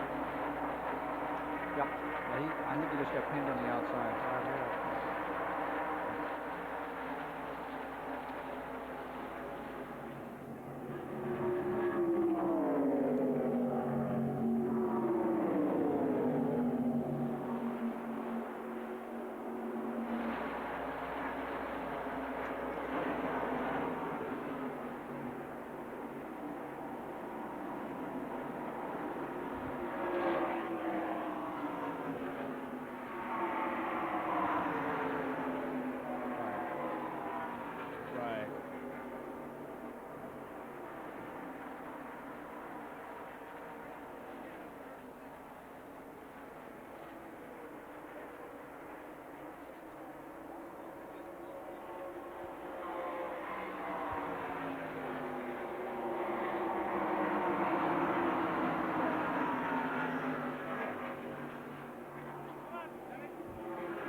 in the huge garage area in the infield of the Talladega Superspeedway. 215 acres in this infield. We're up here on top with a good view of the garage area. Turn around and see the track.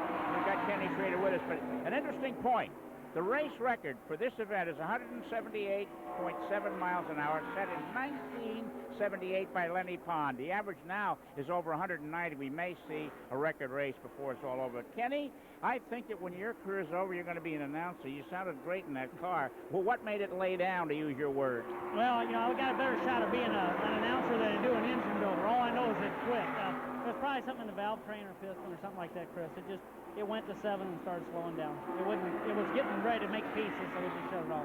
All this inspection finish years, taking the air dams, trimming them, and all that kind of stuff, did it affect the handling of your car? And could you see it affecting any other driver's handling? Well, I think you know, it affected a little bit, but you know, NASCAR has made the cars handle better with raising the front air dam and putting more spoiler on the back. And everybody was, you know, nobody looked like they were hanging on like they have in the past. Everybody was pretty much under control. You know, the racing is pretty good with the restrictor plates. How tough was it to pass?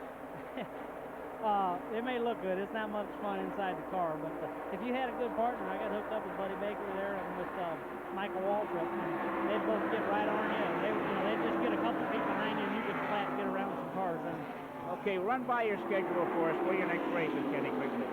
We're just running a couple races next week. We're going to run Wednesday night in Grant City, Illinois with the real dirt car, and then Friday, Saturday, Sunday we go to Topeka, Kansas for the Wendy's 100, the ARCA road race out there. Good luck on both of them. Thanks for coming by, Kenny Schrader. Back to you, Ken. Thanks, Chris. Bad day for Ken Schrader, who certainly is deserving of something better than what happened today. Take a look at this graphic. These are the guys that are still looking for that first checkered flag in Winston Cup racing. Right now, Sterling Marlin is second in the field. Hut Strickland, who had been leading, is falling back to third. Joe Rutten, been around for a long time, is running sixth. Chad Little having a great day in 11th. And Rick Mast in 15th. How about Michael Waltrip in 17th? And I'll tell you, he has come awfully close several times this year. Michael Waltrip has to win. Checking the leaderboard as we move toward halfway in the event. 90 laps are officially on the board at the present time, with Davey Allison up in front, Sterling Marlin being shown as second. Hut Strickland finds himself third. Bill Elliott is that fourth place runner. And Ricky Rudd, just like you said, Ned, he's found himself a fifth spot out here. He's becoming a real factor in this race. Yeah, he's moving right up in the pack. But they're the top three for the moment. Allison, Marlin, Strickland. Now we see Alan Kowicki's car, and we've said several times, he's a lap down. Now he is currently in 21st position. There are 20 cars on the lead lap now. I'd like to know from someone the story on number 3, Earnhardt. You see him here, and he is continuing to back up.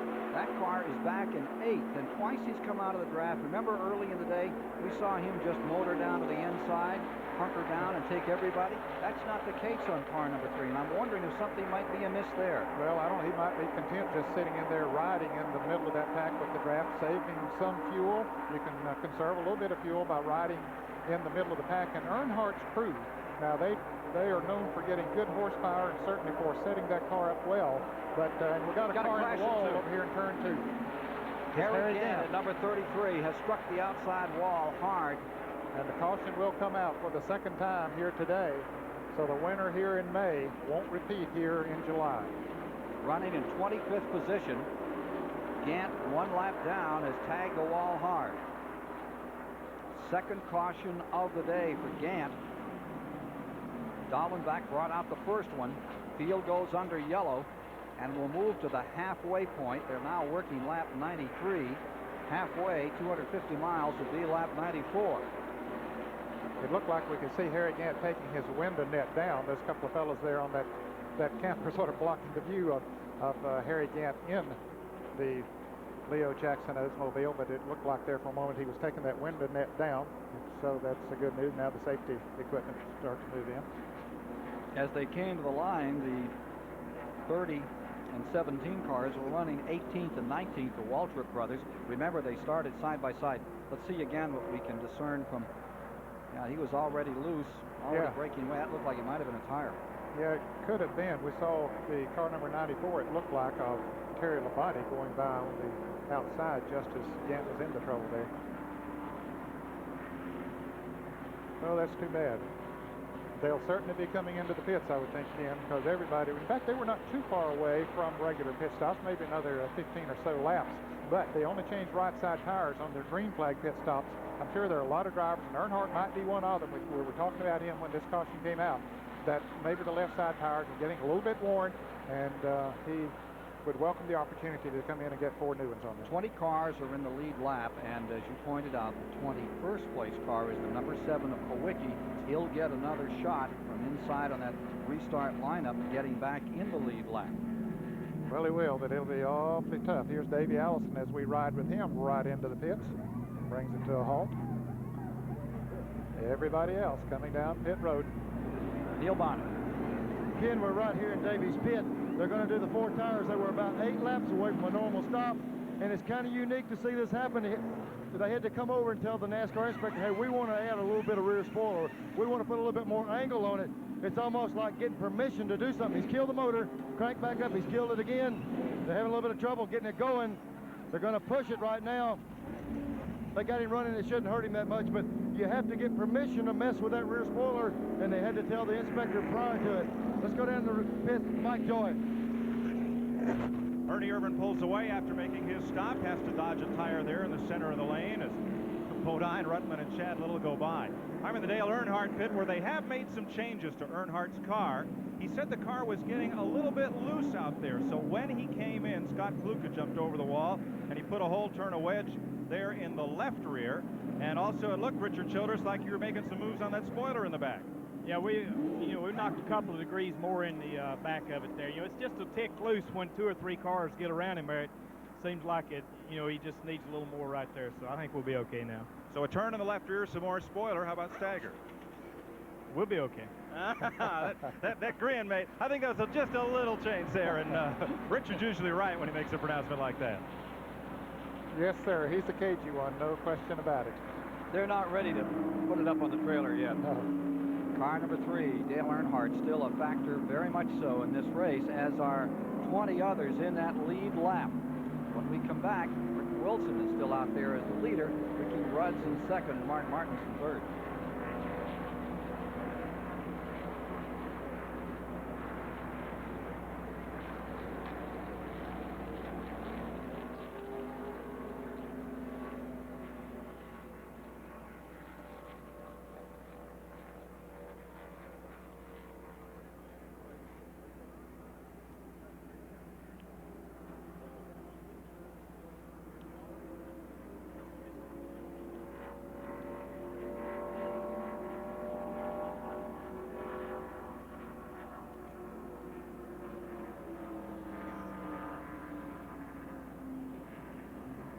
Uh-huh.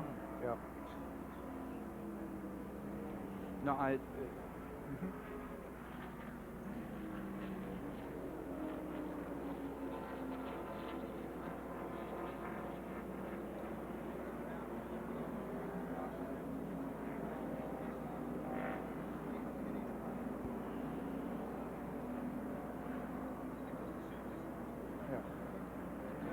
Yeah, I agree.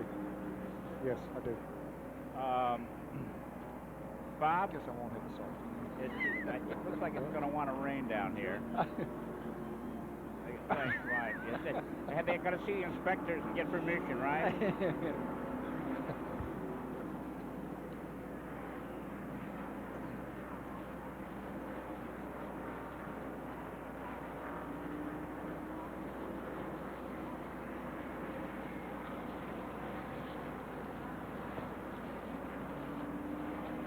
Yep.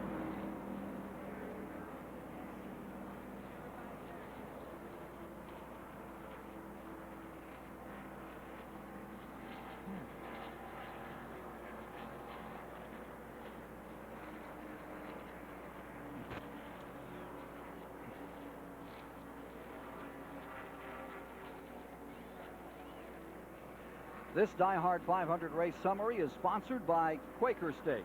The Big Q is one tough motor oil. Halfway point in the DieHard 500 today, and we've had 9 different leaders. The record is 26 back in 1986 when Bobby Hillin won it. That lead has been swapped 18 times.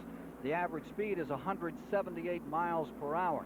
The record for the race 186 by Bill Elliott back in '85. There have been 2 caution periods, of which we are currently in the second one, created when Harry Gant was in an incident down here in turn number 2, and the earlier one was with Wally Dallenbach's car, also in the turn 2 area. 3 cars are officially out of the race. Dallenbach, Ken Schrader, carrying one of our onboard cameras today, and Harry Gant. So that's the story in summary form of what has happened here thus far at Talladega, Alabama on this 2.6-mile track today.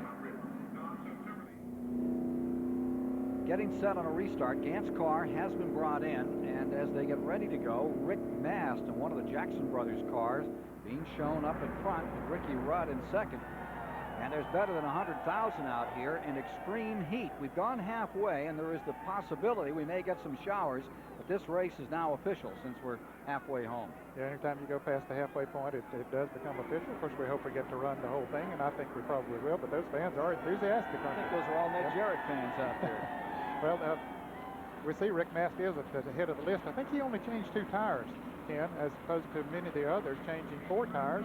The radial tires, the Goodyear radial tires that they're using here, don't heat up as much, they don't wear as much, and as a result don't slow down as much when they get heated up. So, you know, good move there.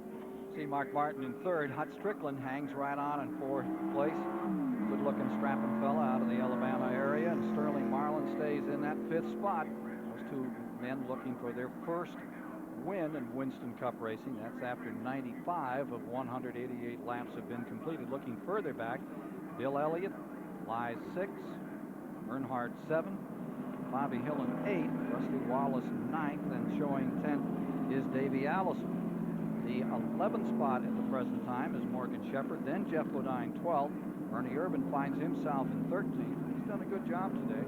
14th is Joe Ruttman, and 15th is Chad Little's car number 19. Going 16th out there on the field is car 66, and Lake Speed's done an outstanding job as the Cale Yarborough crew is trying to get up into the top 10 for the first time this year. Here's Mike Joy. Darrell Waltrip is back in, and I thought at first this might be just to top him off so he could go the distance on only 1 stop of gas. But some of the ductwork has come loose at the left rear quarter window, and that's how Darrell gets fresh air into that car. So they tried to rehook up the ducts, trying to make him a little bit cooler. Doug Rickert climbed over the wall, took the occasion to take a turn out of the left rear, making a chassis adjustment, and they did top Darrell off. I think at halfway, we might see some fellas try to stretch this and go the distance with only 1 more stop if we stay green. Yeah, I would say that could very definitely be the case. That'll put Darrell back in 20th place now. There are 20 cars on the lead lap. Let's just slide down through the field as we get set here to go. There's that number 1 car with Rick Mast currently leading for the first time today. Then Ricky Rudd is right there in the 2nd spot. He could well be a factor down at the finish of this one. There's Mark Martin's number 6, which is in 3rd, and the Buick number 12 of Hut Strickland showing 4th. The 5th spot is Sterling Marlin's number 22. And there in 6th, Bill Elliott in car number 9. He's running right up there all day long. In 7th place is then Dale Earnhardt in car number 3. Following him is number 42. Bobby Hillin having a good run here today. And right behind him is Rusty Wallace. Last week's winner. He's currently being shown in the 8th position. Then comes Davey Allison. Morgan Shepherd getting a call. We haven't seen too much of Morgan out here. I think he's a lap down. I think Morgan may have I don't think so. up a little earlier. No, I no, think you're right. He's right there in the lead lap. They're getting the signal for 1 more lap. Then comes the car number 4 of Ernie Irvin, currently being shown in the 13th position. Joe Ruttman should be right behind him. There he is, number 75 with that unusual paint job. And Chad Little. There's Joe Ruttman up on the outside. The cars that are in the lead lap are lining up on the outside. These cars down to the inside are at least 1 lap down. There's Chad Little being shown in the 15th position. We see Derek Coates sliding in there. There's the car number 66 of Lake Speed we spoke about a little bit earlier. 16. And there's a guy that has done pretty well. They started dead last. Well, not dead last. Started 40. Dave Marcus was dead last. He can stay up there in 17th position. He might could get the catch-up award here today. Of course, that's Dale Jarrett. And they say that car number 33 It just hand grenaded down here, blew an engine. He spun in his own oil. That's what caught him up. That can happen. Okay, it's been released from the hospital. We're happy to hear that. The check carried the over. There's Michael Waltrip. He was running in the 18th position. Then Buddy Baker in car number 20 is 19th, and then Darrell Waltrip, who made that late pit stop, is there he is the 20th place car. So half of the field still in the lead lap. 20 drivers. Darrell Waltrip at the tail end of that lead lap. About time for Waltrip to put the spurs on, isn't it? Well, I tell you, he's hung in there all day, but we're halfway. Yeah, he doesn't want to be last on the lead lap for too long. Tail end of the lead lap. Inspectors are inspecting the top of the inspection station there. Well, I tell you, just or maybe they need a little bit of a breather. Yeah, I would say if he's inside that thing, he does need a breather, so he's sticking his head out to get a little fresh air. All right, looking for that number one. 97 laps. Rick Mast is first. Strickland right there, and we're under green. Kowicki immediately slips back 2 spots. He needs someone to play with here if he's going to get a run on those guys for.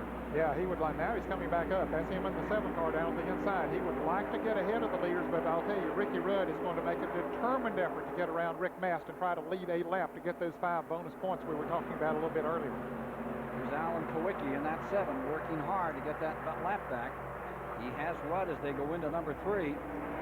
But he doesn't have anybody with him down there on the inside. The leaders are up on the outside now. The car number 1 pulls down sort of in the middle of both of those cars that are running side by side of Ricky Rudd and Alan Kowicki. But Rudd just, boy, he would love to get enough momentum to get up there and lead a lap. We saw him finish 4th here a year ago, and Alan Kowicki just wants so much to get back up there and contend for this. Now here comes Rudd to the inside. The number 5 car moving up on Rick Mast, bottom of the racetrack. Ricky Rudd scoots in the lead. Well, I'll tell you, the whole field is bunched up together here now. Again, everybody heard Robert Yates talking about how anxious they were in the pits and seeing the cars run so close together. Well, since the early part of the race, we haven't seen them bunched up as much as they are right now. Mark Martin finds himself placed in 2nd spot, and from Davey Allison's perspective, right down almost on the apron at 190 miles an hour, he lopes into turn number 3.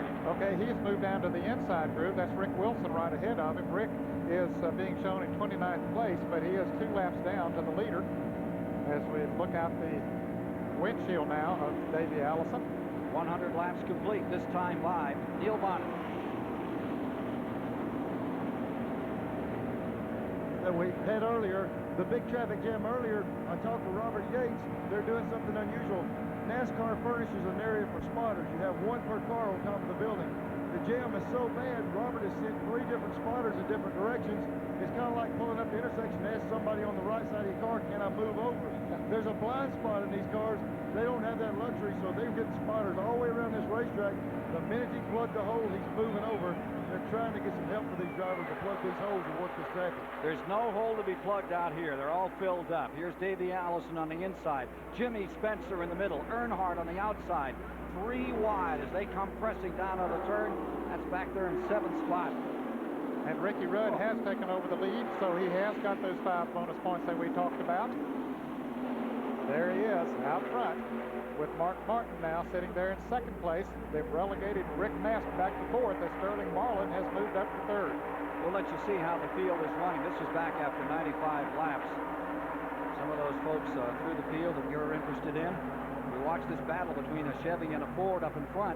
Here's the Ford to the inside going into turn number 3, and they're going to make them 3 wide in there. Sterling Marlin hangs it on the outside. Mark Martin on the inside. Mark Martin will come out the leader, but when they get straightened out here in the tri-oval, will he be able to? Yeah, I think he will. He has the momentum. Great run by Sterling Marlin as he used the handrail right up against that concrete wall at 190 miles an hour. That great surge of power as they come across the start-finish line, head back into turn number 1. And it's Batesville, Arkansas. It's Mark Martin in front. Tennessee, Sterling Marlin in 2nd. Georgia's Bill Elliott in 4th. Alabama's Hut Strickland running in the next position back, followed by Ricky Rudd, the Virginian. Look at this battle up in front. Sterling Marlin right to the bottom of the racetrack. Derek Cope's car putting out some smoke. Derek Cope, winner of a couple of races. Here comes Hut Strickland down to the bottom of the track. Things not going well for that Whitcomb Racing team these days, and it may be the end of the afternoon for him. That's the car number 10, that's Derek Koch you're talking about. He had a ratchet to hang up in when he made his green flag pit stop a good while ago, but it had been running good up until then, but too bad now. Let's look at that pack battling for the lead, and that is the battle for the lead going to turn number 1. Down to Chris Economaki with Harry Gant. Harry, what do you think of the racing we're looking at here? Well, it's you got to have them bust together. I mean, in a line, one car can't go anywhere, so they got to have help from the rest of them. What about you? Why are you here, Harry? Well, I blew an engine going in the turn down there and glassed off the wall a little bit, but we're out for today. You know, the SCO team has done a good job, and something just went wrong there today. It didn't seem right, and something broke in the car, but we'll be back again. You know, we hope to be up there, but we had a little bad luck today. What's the racetrack like today? Well, it's good. These tires are just super. I think you could run 300 miles easy on the tires that get your hazard new radio. Track's real good. Most of the cars are handling good. Most of them, though, just have to have several in a line. They just won't go by themselves. What about the conditions for the driver in the car with the right side closed up and all this heat? Well, it's not hot. It's not a bit Ooh, hot. trouble down in turn 1. There's a major wreck developing in the first and second turn area. 1, 2. There's Ernie Irvin's car getting collected. Rick Wilson is in it. Richard Petty slowing down. The Harry Labonte getting caught by Musgrave in the 55. A major incident developing in turns 1 and 2. This is at lap 104. They're racing back to the line. Here you see Jimmy Spencer's car crawling into the infield. Major damage to it. End of the day for him. Field running back to the line. Safety of course, the caution is waving. Toward position here.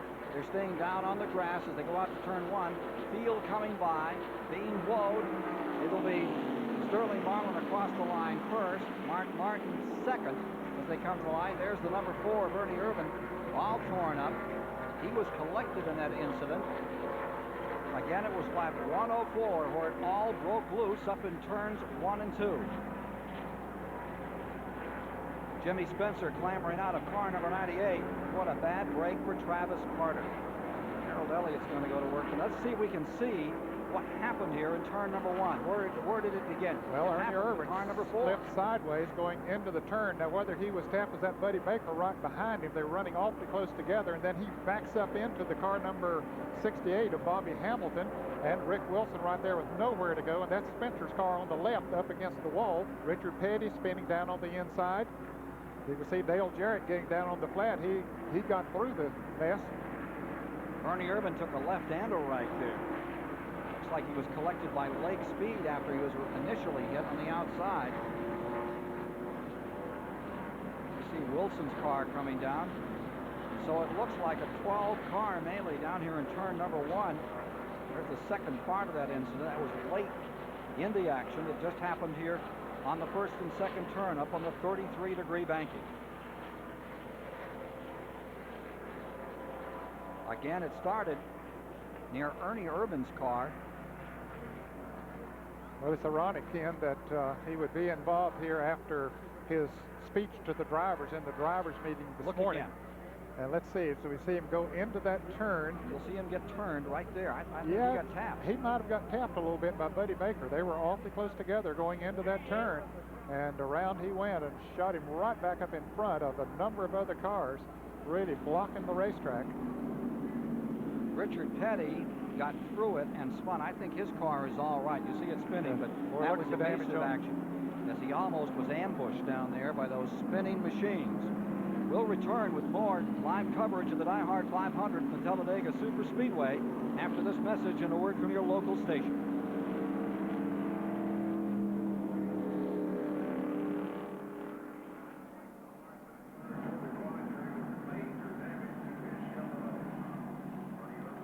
Right here.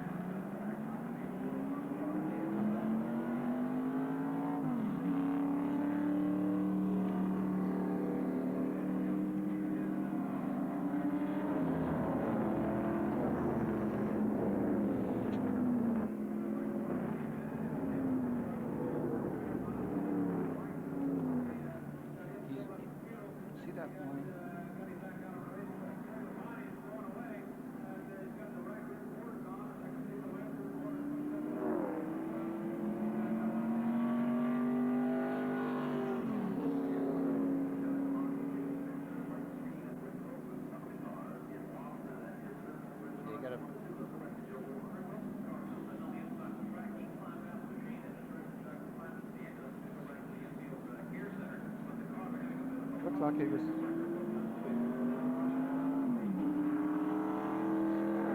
Okay. See, he was up pretty high. Buddy Baker started under him, and Ernie came down on him. Yep. He sure did. He just didn't know Baker was there. Was there. Yep. We're running a funny line Yep. going in there. We need to show that again, right the way you got it there.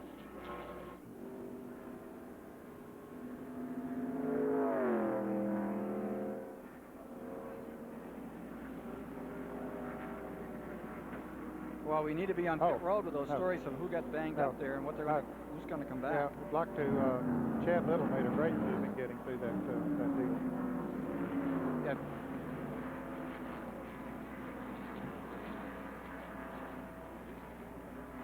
Can I have a list of those in the wreck? Thank you.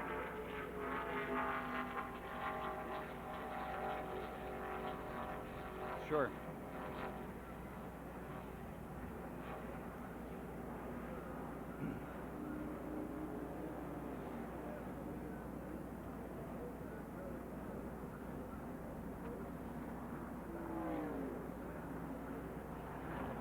Keep watching 60 Minutes this summer. We'll try to make it worth your while with stories you might have missed and stories you've told us you wanted to see again. That's 60 Minutes tonight, followed by Murder, She Wrote, and finally the CBS Sunday movie, Angel of Death, with Gregory Harrison and Jane Seymour. That's tonight on CBS. Let's go down on pit road. Neil Bonnet with one of the victims of this crash in turn 1. Ken, we're down here with Ernie. You know, after this morning, I know you want to get in here and get wound up in one of these things, and they said it's just an unavoidable deal. You're right in the middle of a big pack, and it's just tough out there right now, isn't it? Yeah, you know, I was sitting there playing it real patient. You know, me and Rusty got way behind, and we decided just, you know, we were drafting together and was running awful good, and then caution come out, and that's when the trouble happens. And we got tapped from behind a little bit. I don't know who it was, and it's one of them deals, Neil. Looks like they got to do a little work to get this thing back in there for you. Yeah, I don't know if they'll get it back together or not, but we'll work on it. All right, bud, thank you. Yeah. Back to you, Ken. Let's take another look in replay at this incident, which has brought out the third caution of the day. Next Okay, we see the circle there, and you see the yellow car of Urban there, up about in the middle of the racetrack. Now let's watch as they go in. See, he comes down just a little bit. Buddy Baker in the red car had committed himself for the bottom lane, and I'm sure Ernie didn't know Buddy was there, and it don't take much. He just tapped him a little bit, and it sent Ernie spinning around and then backed up into the other traffic. Knocked Spencer on the end of the wall on the outside. Now let's watch this 19 car following Richard Petty through there. Look what a great move he makes. Dale Jarrett right behind him. Dale gets down on the flat part of the apron, but Little goes right through there, gets back up on the banking, comes through there unscathed. So there you see Ernie Irvin's car. Well, I tell you, he's in third place coming into the points, coming into this race here today. This is going to really hurt him. There's no doubt about it. They're putting some tape on the car number 20 of Buddy Baker. Maybe a little bit of a tap there. Mark Joy. Well, Ned, they're also got a piece of sheet metal there trying to improve the aerodynamics on Buddy's car so he can get back out there and run up in the lead pack. As you mentioned, he's a former winner here. He's the fellow that drafted Ron Bouchard along to where Bouchard scored that great last lap 3-wide victory against Terry Labonte and Darrell Waltrip in his rookie year.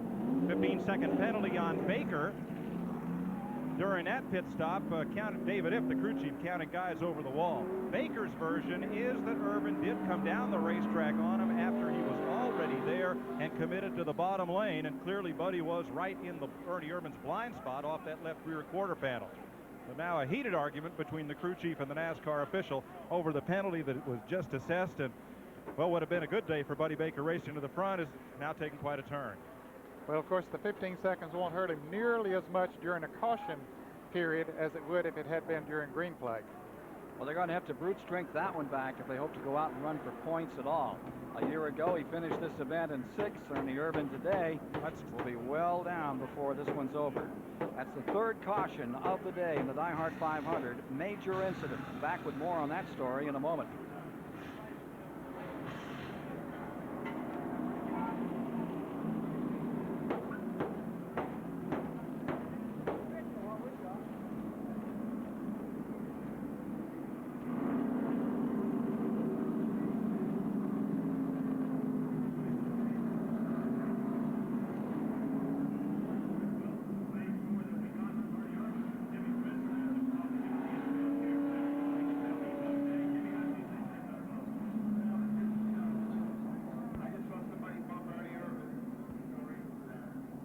talking to Harry Hyde.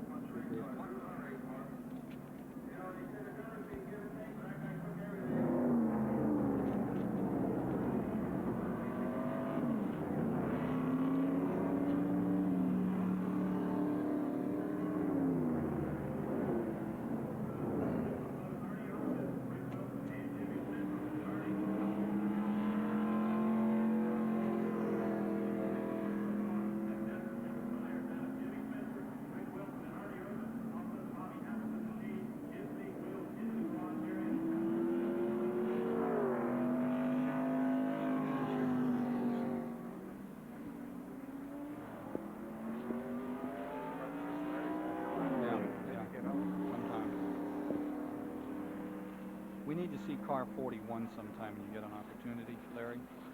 Car 41, Larry Pearson. 41.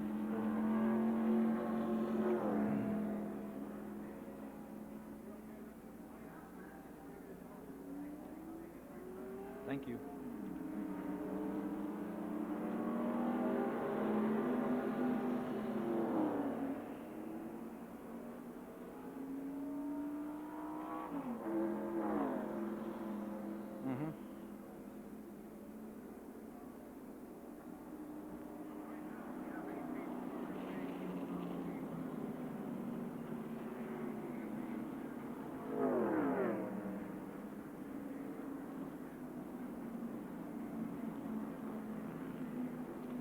As the leaderboard turns after 109 of 188 laps complete, for the moment Sterling Marlin has the advantage. Mark Martin is in second. That puts Ford 1 and 2 with a Buick in third of Hut Strickland, and Dale Earnhardt Chevrolet is in fourth, and Rick Mast with his Oldsmobile lies fifth on the field. Racing him down through, there's Earnhardt in fourth, and Rick Mast fills out that top five. Further back in the field, you find Bill Elliott in sixth. Ricky Rudd finds himself in seventh. Davey Allison having to start in eighth. Rusty Wallace in ninth is Pontiac, and then Morgan Shepherd's Ford is in 10th position. 11th on the field is Jeff Bodine. Johnson car. Bobby Hillen having a good day in the Savettis car is up to 12th. Chad Little stays there in 13th, being coached by Harry Hyde today, and 14th is Joe Ruttman. And Dale Jarrett from 40th is in 15th position for the Wood brothers this afternoon. A little further back out there. Still 18 cars in the lead lap. 16th is Michael Waltrip. Darrell Waltrip is 17th, and Buddy Baker still in the lead lap is 18th. Brett Bodine is one lap down in 19th, and Alan Kowicki is being shown in 20th. He too is one lap down. One to go, and they're going to start them off again here. That'll bring us to lap 111 when they return to green. Average speed is down again to 161.3 miles per hour as the pace car bunches them up. Let's go to Mike Joy. Accident repairs continue on Ted Musgrave and Buddy Baker's cars, and Mike Waltrip's coming in for a top off of fuel. But Darrell Waltrip's early strategy has proven prophetic.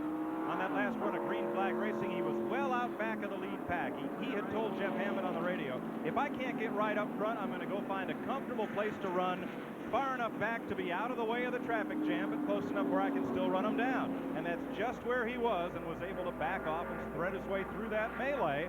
And now he's still in contention while some folks are in the garage. Neil? Yeah, we're right here now. You were talking about Chad Little. I'm right here with Harry Hyde. Harry, I know when I drove for you, love these old big racetracks, and Chad, you really got him running up there good right now. Well, Chad's getting all out of what he's got. I'll have to say that. He ain't backed off all day, so we're just hoping for a little lucky break there and get in with a good draft. We can draft with the leaders. It's just that we have a little trouble getting up there. And once you get out of the pits a little later, get blocked, it really takes its toll on you, but he's doing a heck of a job in that Tyson Ford, and we're hoping people at Tyson are watching because he's giving it everything he's got. I'll tell you, this guy here has done a heck of a job on these big racetracks. Let's go down to Chris Economaki. All right, thank you very much. We're here with Rick Wilson, driver the number 8 Snickers car. Rick, when Ernie Irvin is involved in an accident, everybody wants to know how it started. Can you tell us your version? Well, I don't believe Ernie Irvin. It wasn't his fault. Somebody tagged Ernie Irvin going into turn one.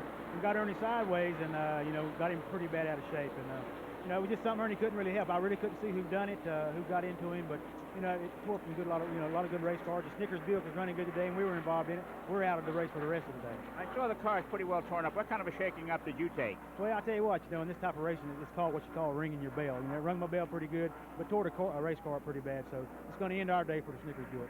Better luck next time. Thank you, Rick Wilson. Back to you, Ken. Remember that Rick Wilson used to drive that number 4 car before Ernie Irvan. Sure did. We're about ready to go green flag racing again, Ken. We got the field bunched up, you know, I said a while ago, and I hope that was not any kind of an omen that when they're bunched up together, you're more subject to get in trouble, but they're bunched up again. The green flag waves, and Sterling Marlin takes off.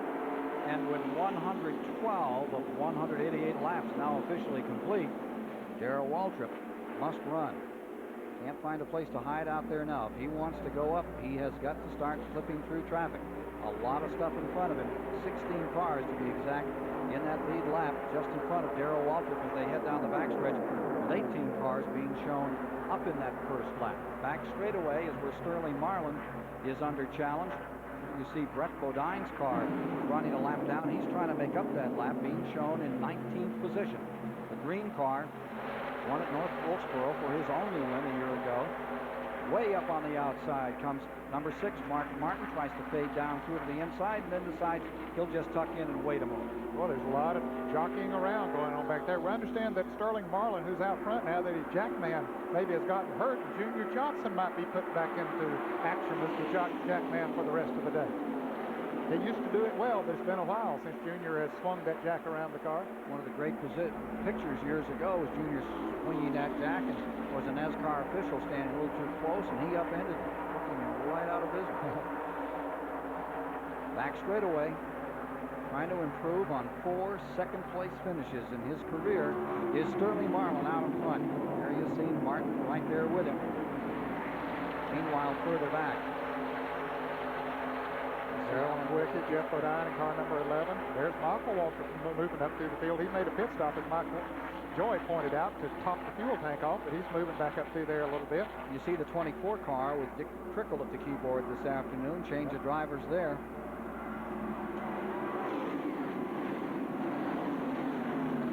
They single file it down into turn number 1.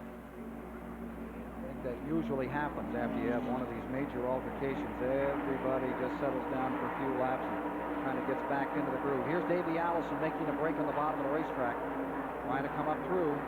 Davey Allison in car number 28 from 8. He slipped back a little on the start, and he's trying to counter right now. Well, some of them didn't single down. Look at Michael Waltrip here running 3 abreast. 3 Pontiacs. That's Rusty Wallace in the middle. Dick Trickle up on the outside. He backs off a little bit. Here comes Chad Little. And the car number 75 of Joe Ruttman, Darrell Waltrip, right down on the bottom of the racetrack now. That's a patented place for him to be. He might be ready to start rambling, but he doesn't have a lot of running room. Up to 15 comes number 17, Waltrip, in that collection. 115 laps now complete as Sterling Marlin leads. Well, we've always talked about having those 10 or 15 car assaults on the finish line. We came fairly close to that last year when Dale Earnhardt won this race, but then he sorted it out and came across pretty clean. This could be the year when they line them up and make a charge.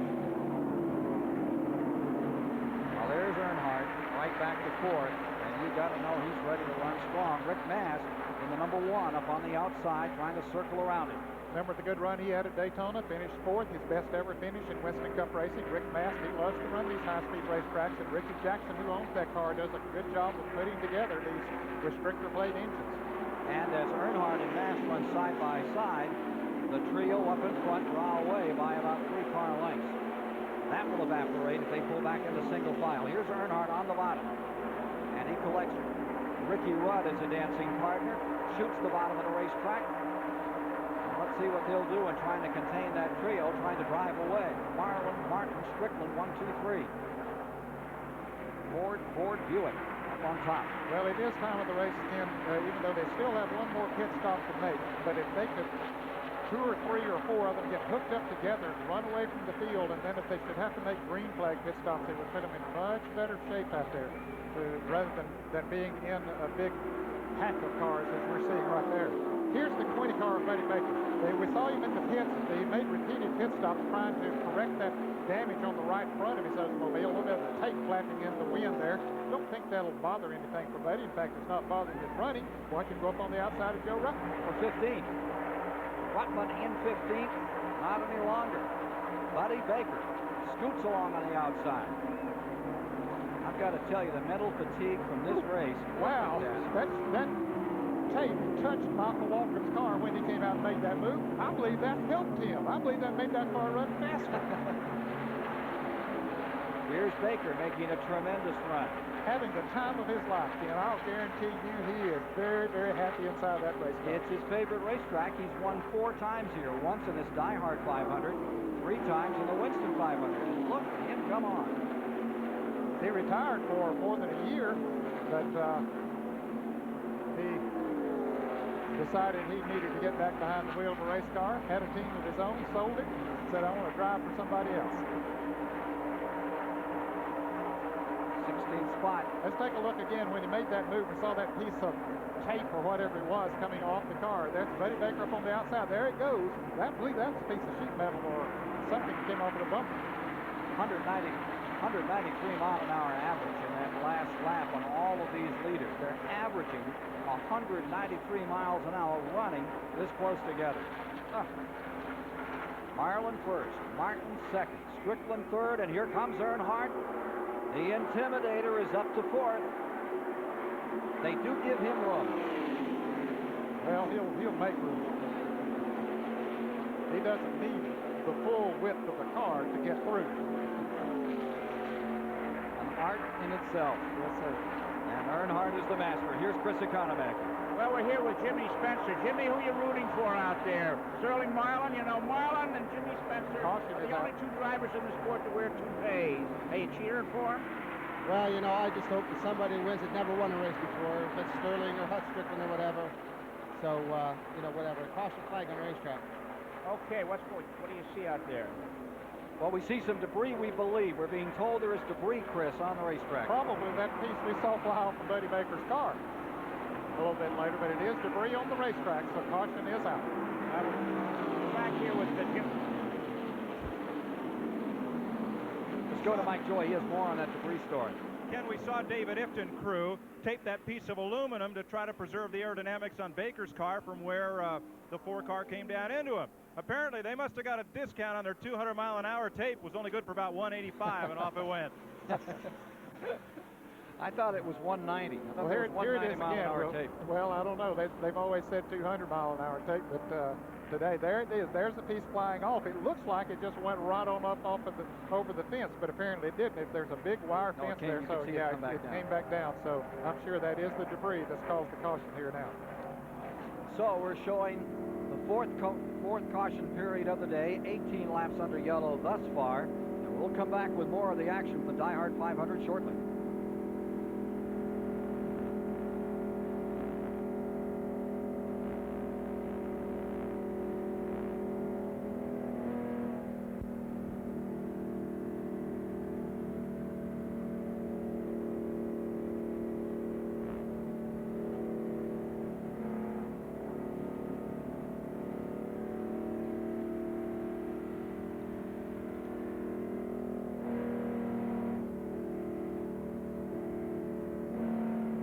Jimmy still there?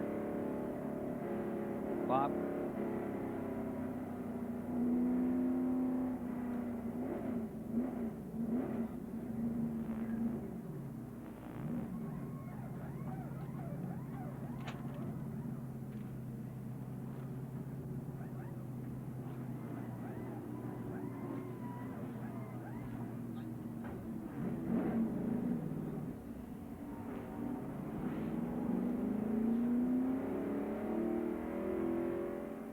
Jimmy still there? Okay, I'd really like. Okay.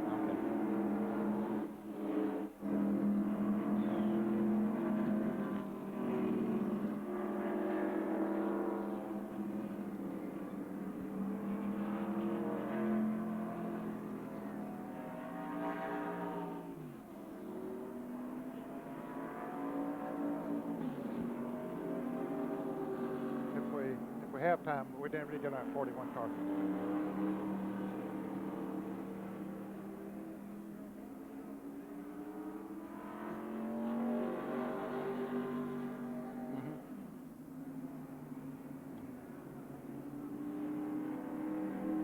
I have no problem with it.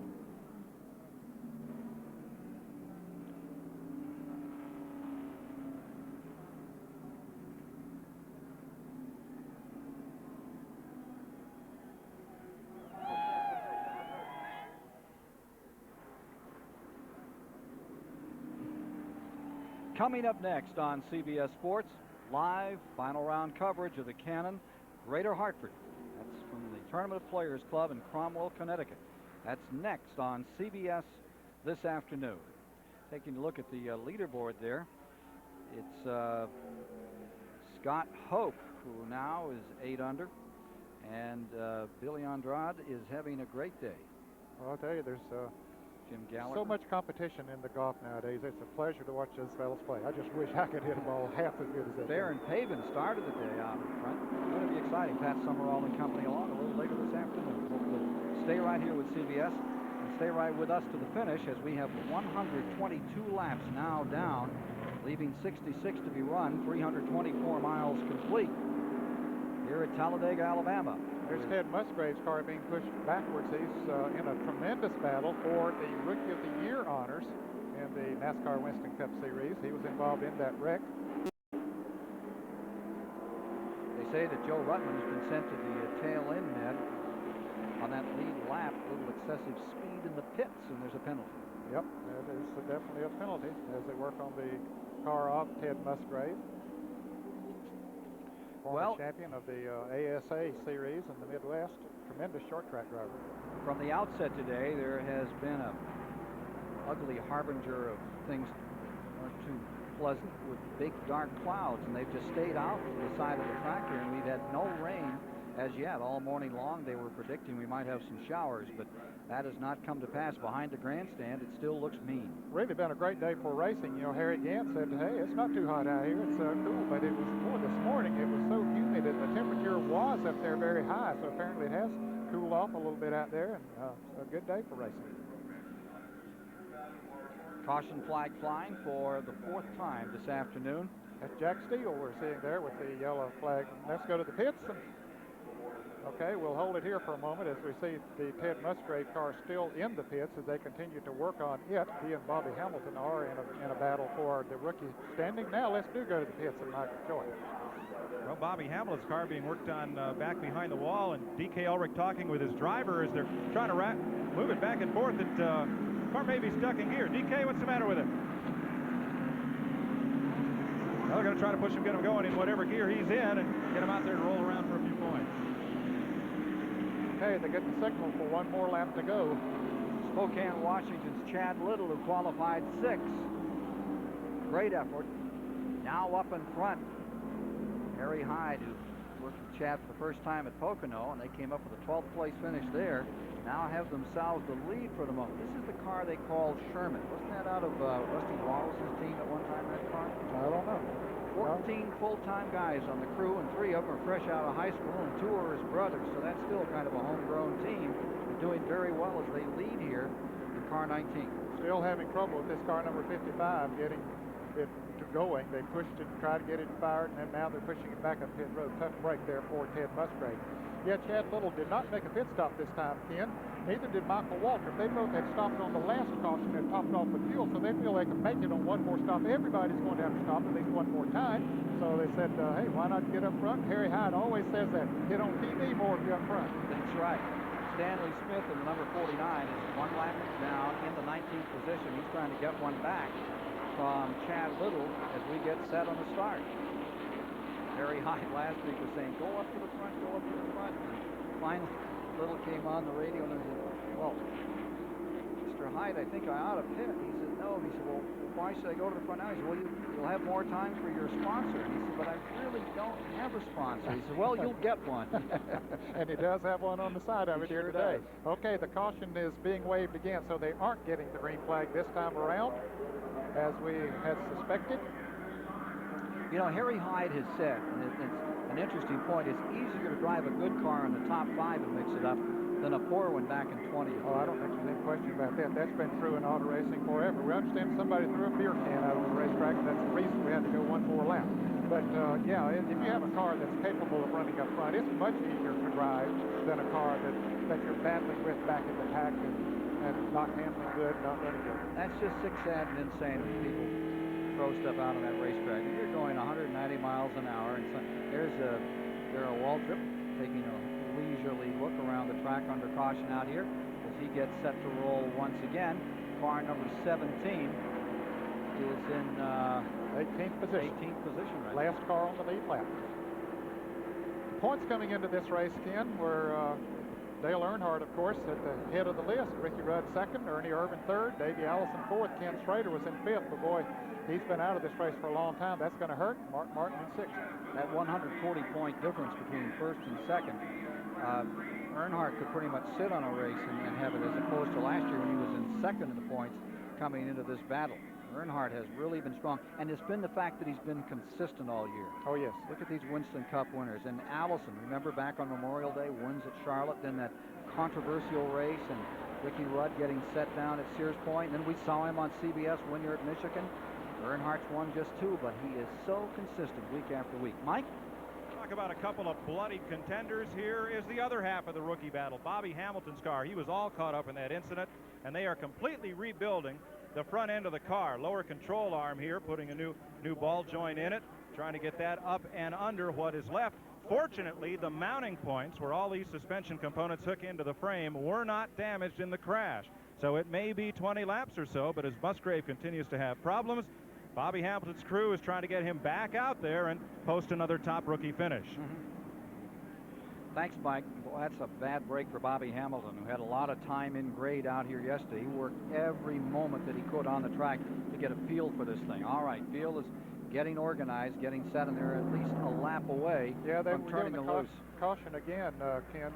This time around, each time they've been given the signal for one more lap, but that particular time they were not given that signal. In fact, the pace car, the lights are still on the pace car. Well, this morning, an unusual circumstance in the drivers' meeting.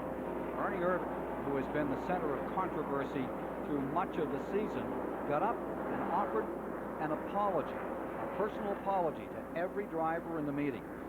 This is what he said. I've talked to a few of the drivers this week and some of the car owners, and you know, I've lost a lot of respect. I've lost the respect of a lot of drivers and a lot of car owners in this garage area, and that hurts. I've drove a little bit over aggressive some. I'm going to work on trying to be a little more patient and want to earn everybody's respect back. I like to be liked in the garage area, and appreciate maybe if you guys give me a shot at it. And I definitely want to be everybody's friend in here.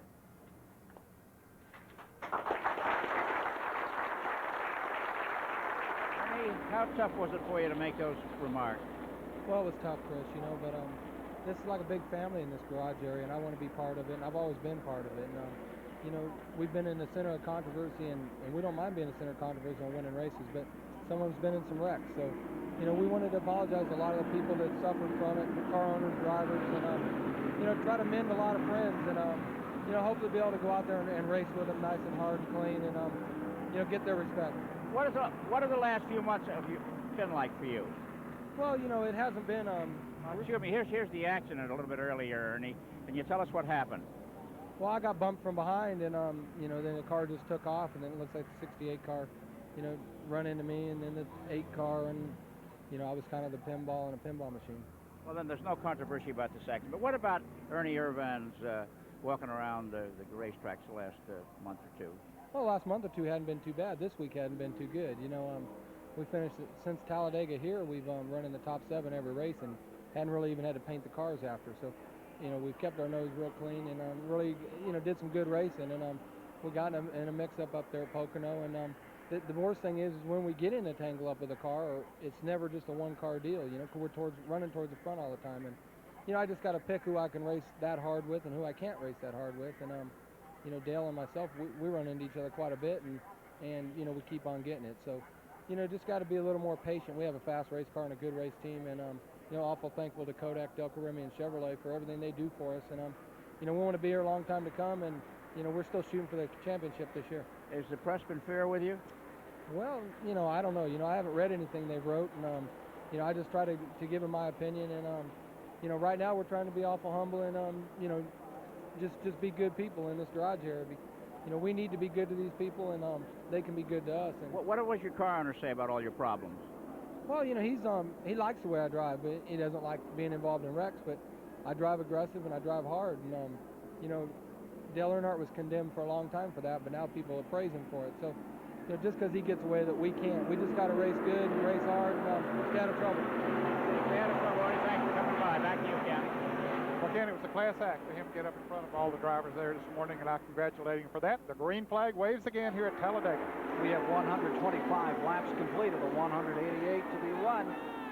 And as they scoot down into turn number 1, Chad Little from the Northwest is out in front. He qualified 10th at Daytona back to the Pepsi 400. Then the car fell back. He ended up in 29th. He's trying to do that dark horse thing that is so synonymous with this racetrack. Remember those first years, 13 races, 13 different faces in victory lane? Well, here's Chad Little trying to bring that tradition back big time here. And Earnhardt came along, won 3 races. Waltrip won a couple. But other than that, it's all been single victories as we come to the 23rd annual DieHard 500. And from Spokane, Chad Little just finished studying for the bar, comes down to the line and drops to the inside. That's not the kind of bar most of these guys in stock car racing relate to. Here he is. Well, those first 3 cars until Chad Little gets past, neither of them have ever won a race. Michael Waltrip, Sterling Marlin, or Chad Little. Now Chad falling back a little bit as Michael Waltrip has taken the lead. Falling back big time, all the way to 5th.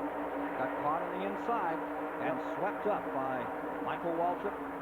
Here comes Sterling Marlin. He's going for the lead. Ricky Rudd is right there. Davey Allison with him.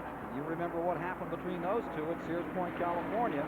Back in June, they played tag right on the finish line. Davey Allison was given the win. Ricky Rudd still stunned by that one. Rusty Wallace is becoming more of a factor every moment out here in the number 2 car. Rolls right up in there into 6th.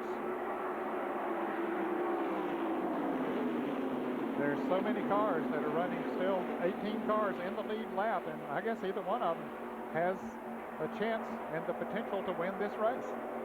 Here comes Rudd making a challenge now. The Hendrick car down to the inside, trying to stumble up through there. Now tucks right back in and stays there. Boy, you see how tightly they bunch, get in single file. That's the way to draft. Little crack in the windshield there on the right side, which that's in Davey Allison's car. That won't bother him any, though. Boy, those windshields have taken some abuse out here. Well, they do. There's a tremendous amount of pressure on the windshields, and also when you go into the high banks here at Talladega, it puts a pretty good strain on the body of the car, and sometimes it might flex a little bit, and those windshields bolted pretty tightly in there. It'll cause them to crack. 18 cars remain in the lead lap. Davey Allison drops to the bottom. He's taking a shot. In the slingshot out of turn number 2. Davey Allison trying to fire it through. He pulls up alongside number 22, Sterling Marlin. This is for the lead. Live coverage on CBS of the DieHard 500, and it's Davey Allison sweeping out in front in car number 28 as he goes for his 4th win since May. Ooh, tight running as you look out the back of Allison's car. Mark Martin right there on the bottom for 2nd, and the quick line is now the bottom of the racetrack. If your car will stick down there, that's certainly the short way around, and the heat hasn't really, there hasn't been as much heat in the asphalt here with the sun not shining down on it, so as a result, the bottom groove is still a very good place to run. In this DieHard 500, Davey Allison's best finish was 2nd back in 1987 to Bill Elliott. Pretty good view of the race. 2-car length advantage, and that is just about the biggest advantage anyone has had since Dale Earnhardt was out in front. Earnhardt led by about 4-car lengths for half a lap back in the early going. And look at this scrimmage. Well, Earnhardt just went right up through the middle of Bill Elliott, and Sterling Marlin moved into 3rd place. side-by-side racing for the lead. Let's see where Earnhardt's going to go here. Will he try that little opening? Yeah, he had a notion to, but he said no, it closed up too quick on him. Now he goes to the outside. Look at that move by Dale Earnhardt, the old Richard Petty line, right up against the wall in the tri-oval, and it's enough to carry him through into turn number 1 and put the Chevy out in front of 3 Fords side by side. That is impressive, folks. I'll tell you, when he could just drive up there without the help of somebody else's draft and drive it by him on the outside, of course, those 3 Fords running 3 abreast back there helped his cause a little bit, but they weren't running that way when Earnhardt moved around them. Now on the tail end of this lead lap, Baker is running 13th. 14th at the present time is Waldrop. 15th is Morgan Shepherd. Going 16th is Rick Mast. 17th in that lead lap is Dale Jarrett. And completing the lead lap is Joe Ruttman. And all of those 18 cars are in this gathering fighting for the lead. Well, I'll tell you, this is exciting racing. I love it. But it is conducive to things happening when they're running that fast, that close together. Folks, they are running now over 195 miles an hour on these straightaways and still over 190 when they reach the turns. They don't slow down much in the turns. Average is about 192.6 for that last lap or two. Earnhardt right there in front. Now here on the outside is Sterling Marlin trying to get around the number 6 of Mark Martin, and no place to go. We're seeing the car number 7 of Alan Kowicki. He's still in there. Unfortunately, he's still a lap down, being shown in 19th position. He just can't get up there. He runs with the leaders, no problem, but he just can't get up there and get back in the lead lap. And look at that number 3 car of Earnhardt scoot away as he comes through that 18-degree tri-oval. Get a time on him right here. Give you some indication of the speed being turned by Dale Earnhardt as he fights it out with Mark Martin dropping to the inside to challenge. This at lap 135. Martin going back for first place. Bill Elliott moves up in car number 9. They're going to be 3 wide in turn 3. Wow. And here's Kowicki, Sterling Marlin up on the outside. Martin caught in the middle. They pin Mark Martin to the mat. Here comes Hut Strickland down on the inside. You see back there 3 rows deep. Hut Strickland trying to make it 3 wide, and he does as they come through the tri-oval here. Or is it 4 wide? There's Michael Waltrip up on the top. It's 5 wide, back 3 rows. Folks, this can't keep going. Something will have to happen if they keep that up. 192 mile an hour. The last lap, 191.9. And they're running inches apart. 18 cars battling to the side. The 23rd annual DieHard 500. For the moment, it's Earnhardt. Davey Allison went from 1st to 13th in just 2 laps. Sterling Marlin second, then the lap car. Alan Kowicki, number 7, is trying with that Ford to get that lap back. Here comes Ricky Rudd, the number 5 car, in that 3rd position on the high side. He sees that Alan Kowicki is very fast. He wants to go with him up there on the outside, but Earnhardt closes the door on him. Well, Earnhardt can't hold him off here if they can find any room. Neil Bonnet. Yeah, Ken, I'm down here. I've talked to a lot of these crew chiefs and these guys working these cars. Very little work went on with the chassis on the last stop. One reason you're seeing the racing it is the guys have got the cars the way they want them. They had the luxury of several stops to tune them in, get the chassis the way they want it. They feel pretty good telling them they're just going to race now, and they're doing a lot of that.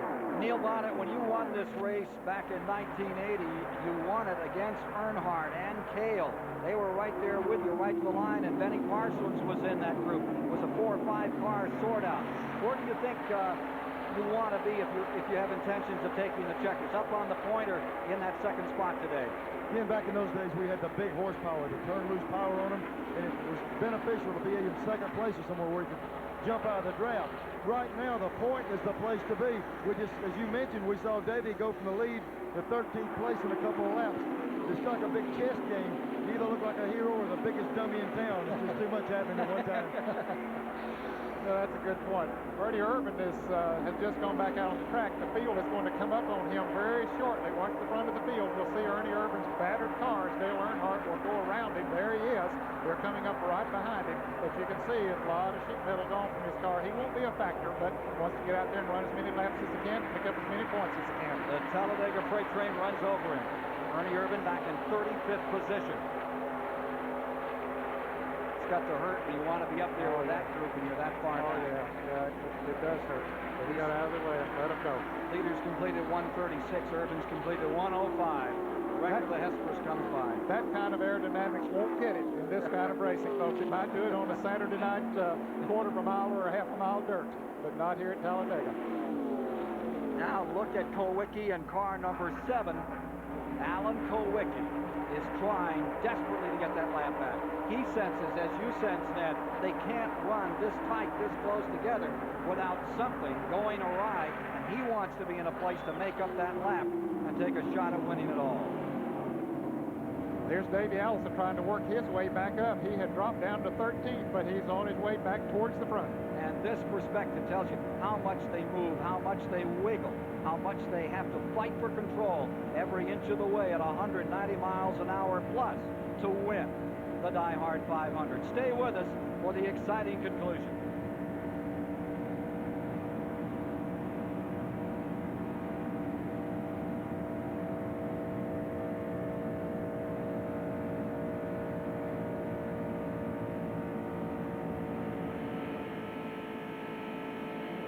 Wow.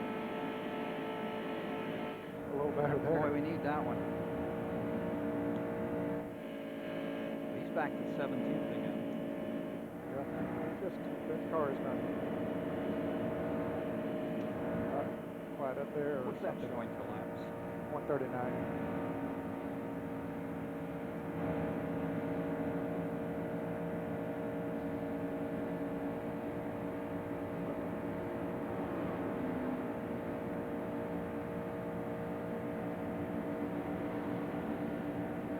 What are you showing me? Walter has lost the draft. Darrell. Yeah, you need a shot of Walter by himself sometime, gentlemen. Thank you.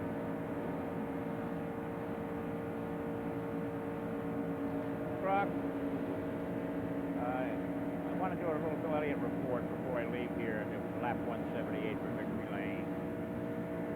Anybody hear me?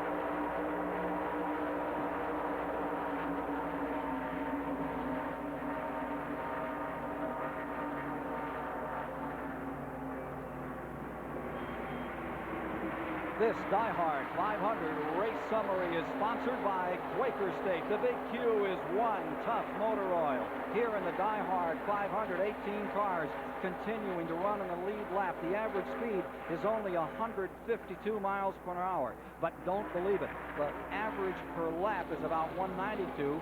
We've had some cautions out here today that have slowed this field down. 4 for a total of 25. 7 cars have retired from it. 11 different runners of the 41 that started the race have had a chance to be out in front. And for the moment, the leader is the 3-time winner of this event. 1983, 84, and 1990. Dale Earnhardt has been the DieHard 500 champion. And for the moment, he has a 1-car length advantage over the hottest driver on the circuit through the month of June, Davey Allison. Bill Elliott is into 3rd. Mark Martin is in 4th. Michael Waltrip hangs on in that 5th position. In the 6th position is Hut Strickland. Rusty Wallace 7th. Chad Little having a dandy day is in 8th. Bobby Hillen in 9th, and Buddy Baker is in 10th position. Coming back out onto the track as the front of the field, those 18 cars battling for the lead roll by is Stan Smith. There's your leader. It's Earnhardt, and it's Allison. Remember, this is exactly how they finished a year ago. Earnhardt, Allison. Here's Mike Joy. Steve Hamill, your driver, Mark Martin, got squeezed from 2nd back to about 10th, like toothpaste coming out of a tube. Now he's climbing his way back up. Can you believe the kind of race you're seeing today? You ought to be listening to Mark on the radio. He's raising Cain. He'd a whole lot rather the real real quick cars line up, and you wouldn't have to outrun but 4 or 5 guys. You get to mess and run around side by side, you got to race 25 people. You have accidents and you get aggravated. But we got a long way to go. We're going to find him a hole here in a minute. He's going to drive it back up front. Well, what happened to the buddy system along pit road? Can you find him somebody to hook up with? Well, every time we get with somebody, somebody wants to lead. You know, if they'd all just get together and feel like they were sure about what they wanted to do, but everybody needs to lead. There's a lot of pressure to run good. So just when you think you got it worked out where you want, somebody pops on the inside or the outside. So I don't believe there's a whole lot of buddy system left. Not much out there. Let's get out of Neil Bonnet. Mike Joy, on the same train of thought, I was down here in Davey Allison's pit. When he got bumped from first back to 13th, he called him on the radio. They said, "Are you having a problem?" He said, "I just don't like where I'm at." And he didn't mean Talladega. Luckily enough, he's got a good enough race car. He's working his way back to the front. He's getting the same chatter on these radios as Mark's giving. They're not giving each other a lot of room out there. Neil, one of the things we should mention is that Waltrip has backed up. He is running on the tail end of the lead lap, and car number 17 has fallen away from that pack that's running for the lead. And look at the windshield on Waltrip's car. Yeah, you can see that it's in pretty foul shape. You can't see very good. There's a little bit of a crack, but that, I don't know, there's something all over that windshield, and he's totally out of the draft. You can see for a long way in front of him, there's nothing but racetrack up there, so he has lost the draft of the front runners. So that means 17 cars continue to run up there together, trying to decide this skirmish. As you see, Darrell Waltrip, now there are the leaders, with number 3 Earnhardt first, and there's the 28 of Allison and the lap car of Kowicki. The third place car is number 9 Bill Elliott, followed by Michael Waltrip, and number 30 in 4th, and in 5th it's Ricky Rudd with Rusty Wallace in the black number 2 and 6, and there's Ernie Irvin many laps down, being shown 34th on the field. And remember, we've only had 7 retirees after all the incidents, all this action. There's a lot of triple race cars still out there running around. Let's go back to Chris Economaki. I've been watching Richard Petty out here today. He's not among the leaders, but today Richard Petty is starting his 1,144th race. There he is. That's 450 races more than the next busiest driver on the circuit, Buddy Baker. Petty has not won a race since July 4th, 1984, but he's still out there trying every time there's a Winston Cup race. Right now he's running in 21st position, lap down from those leaders, but still out there trying. Oh yes, he's running very well. He has caught Darrell Waltrip. Now he and a pack of cars have caught Waltrip, so Waltrip will have somebody to draft him. And look at Allison on the outside. Let me correct one thing as we watch Allison running that Ford up for the lead. A year ago, when Earnhardt won it, it was Elliott in second, Marlin was in third, and Alan Kowicki came up with a good, strong Ford. Davey Allison had second here a couple of years back in this very same race. Right now, he's trying to hone in on a victory with 147 of 188 laps complete. 87 is when Davey had that runner-up position out here. Back to second.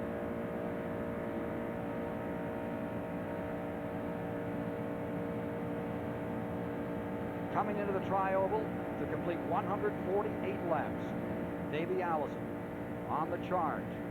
We'll return with more live coverage of the DieHard 500 from the Talladega Superspeedway after this message and a word from your local station.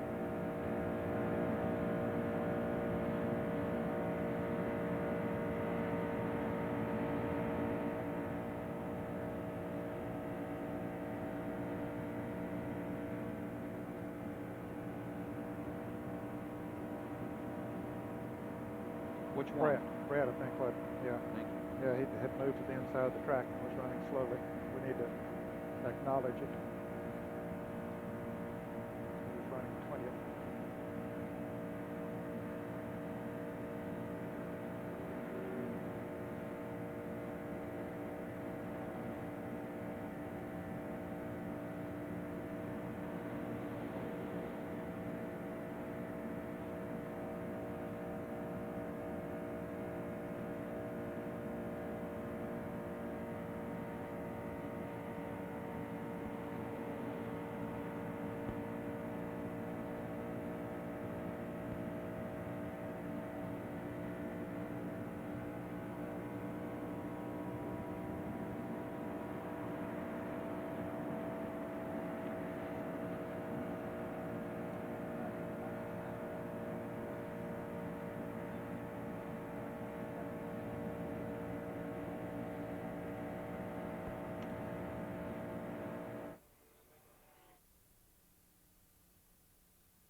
This CBS Sports Special, the DieHard 500, is sponsored by Valvoline. People who know use Valvoline. Ford and your Ford dealer.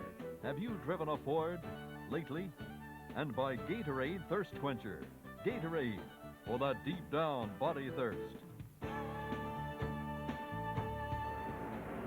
As the field completed the 150th lap in the DieHard 500, 2 cars scraped the outside wall going into turn number 1, and there they rest midway between 1 and 2. Hut Strickland's number 12, Jeff Bodine's number 11 have brought out the 5th caution of the day. With Ned Jarrett, look again at what happened here. Well, Hut Strickland was down on the inside, and he just got up into Jeff Bodine and pinned him against the wall, and both of them stayed right up there against the wall. Hut came off for a little bit and then slammed back into it, but still stayed up there. The other cars dived down to the inside, and Bodine stayed right up there with him. He couldn't get off of the wall, and they just went right on into turn 1. Bumper to bumper into that turn, but both of those cars apparently out of it now. It's going to be a little tricky getting him down off that 33-degree bank. From another angle.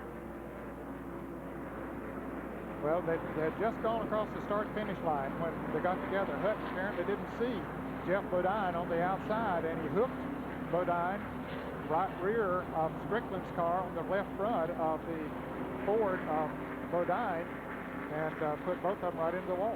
Morgan Shepherd, the lucky individual there, down on the bottom, able to squeak through. Just prior to that, we had measured the interval between 1st and 17th position. This was at lap 149. The difference between 1st to 17th was 1 7/10 seconds. That's hardly the bat of an eyelash, and this will be the last pit stop. This should bring them home. Yep. No problem at all. There might have been 1 or 2 that had thoughts of going all the way from there on, but let's go back to the pits now, and Mike Joy. Race leader and defending DieHard 500 champ Dale Earnhardt comes in. He's going to get one of those, a cold drink there, and they're trying to hand him one of those bandanas as well. So Earnhardt will take on at least the right side tires. He's well out from the pit wall, so he may get 4 here. John Malloy brings the tires around, and it's going to be just 2. Earnhardt's away. Good quick stop as usual. That team just doesn't miss. No, they're right there every time, no question about it. All right, getting them sorted out as they come back out from this stop at lap 152.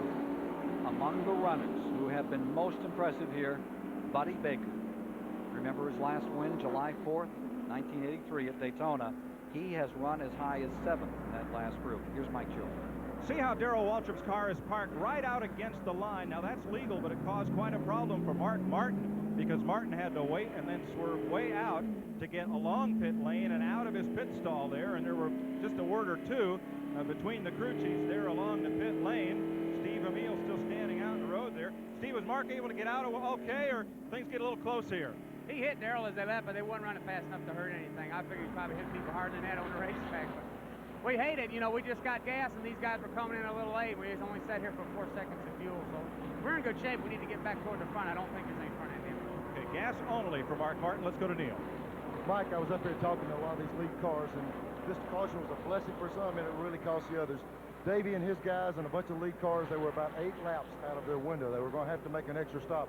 Ned, you guessed it and hit it on the nail. The 1 car and the 75 were going to be able to go the distance. And when that caution came out, I was in the 1 pits, and I was in dangerous territory because they were throwing stuff everywhere. They thought they could make it the rest of the way. And the 75, Joe Rutten was taking that gamble too. Well, so after the sort out, there you see it. That's the man they've got to deal with, Earnhardt for sure. More from the DieHard 500 in a moment.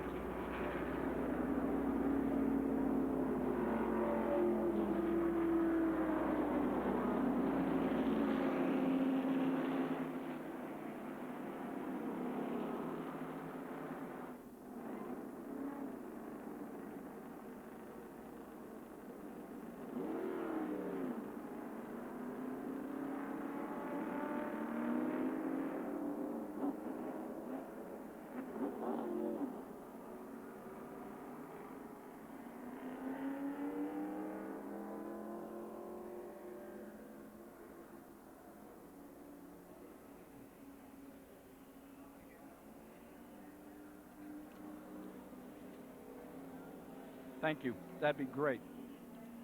And we can get back and do race.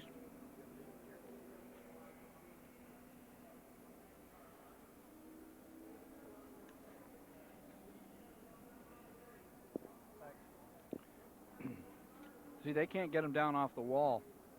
They're still working to get those cars loose. You need to show me those two cars again, if you could, please. Okay, this will bring them to what, 4. Somebody ought to talk to NASCAR about how they're going to deal with that, Bob Stenner, if there's any way. Those two cars are still parked in turn 2. They're on that. They're right into the 30. But I wonder if we can get. They've had records to turn over here off of this track. Yeah. And safety trucks. Right. That's a big problem.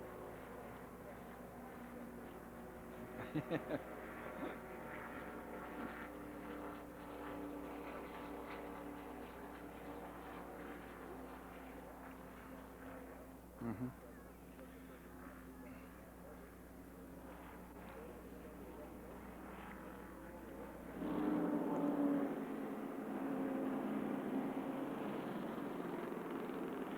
We're back with you at Talladega, Alabama. 154 of 188 laps have been complete, 409 miles, and there you see the official retirees from the event. Wally Dallenbach brought out the first caution of the day.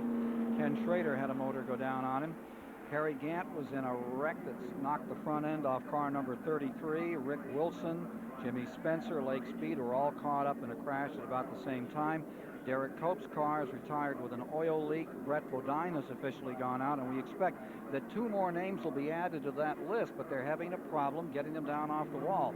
In the past 5 seconds, they've just moved Hut Strickland's car, and now here comes the number 11, and you really have to be careful up here on this bank. Oh, you can. They couldn't send a wrecker up there to get those cars.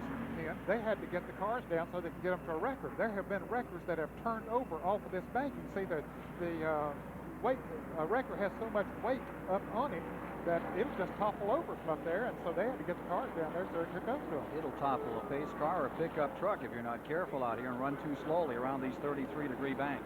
More from Talladega in a moment.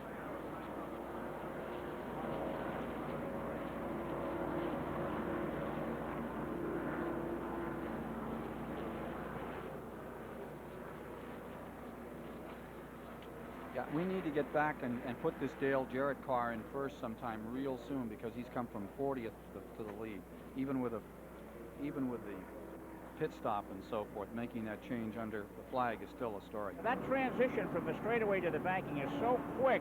That's why some of these windshields are cracking. The front end of the car is at 33 degrees, and the back end is at sea level. You know, that twisting action is what's leading these cracked windshields too. Yeah, I mentioned that a little bit earlier.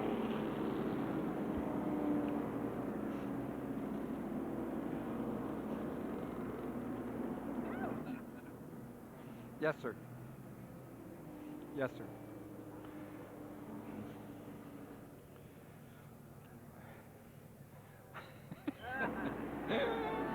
All right.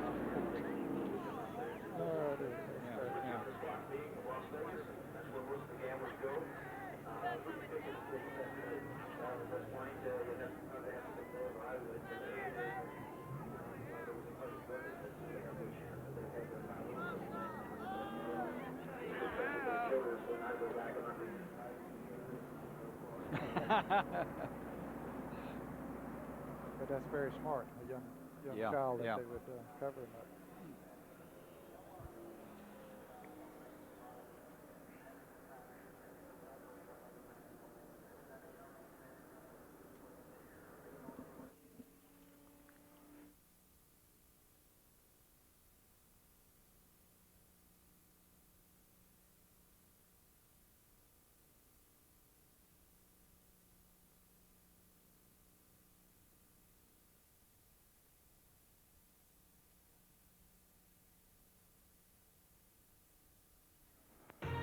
Ozzie Smith may not be flipping as much as he used to, but the Wizard can still pick it with the glove.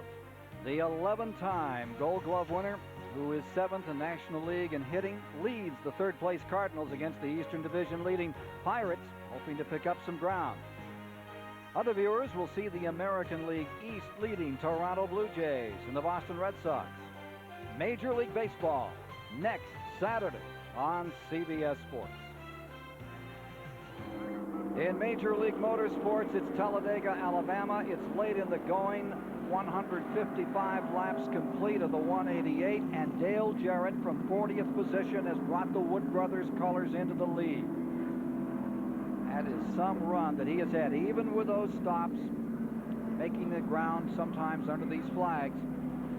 Beginning of the race, it was doubtful he was even going to be around for 5 laps today. Yeah, they reported an oil leak at the start of the race, and then starting back and forth, reported that they had changed the engine 5 times trying to get more speed out of the Ford, but they just couldn't seem to get things going. But hey, the car apparently drafts well. He stayed up in the lead lap all day and drafted and then made a super pit stop. And the big story is that Dale Jarrett next year goes to work under the tutelage of the coach of the Washington Redskins. That ought to be some move for that team. Jimmy Maycar, actually your son-in-law and your son. You met Joe Gibbs here at this track in May down here for the Winston 500, and you didn't really take that too seriously about him bringing a team out. Well, I was introduced to him by Jimmy Johnson of the Hendrick Motorsports organization, and Jimmy did say that Joe Gibbs was going to form a Winston Cup team.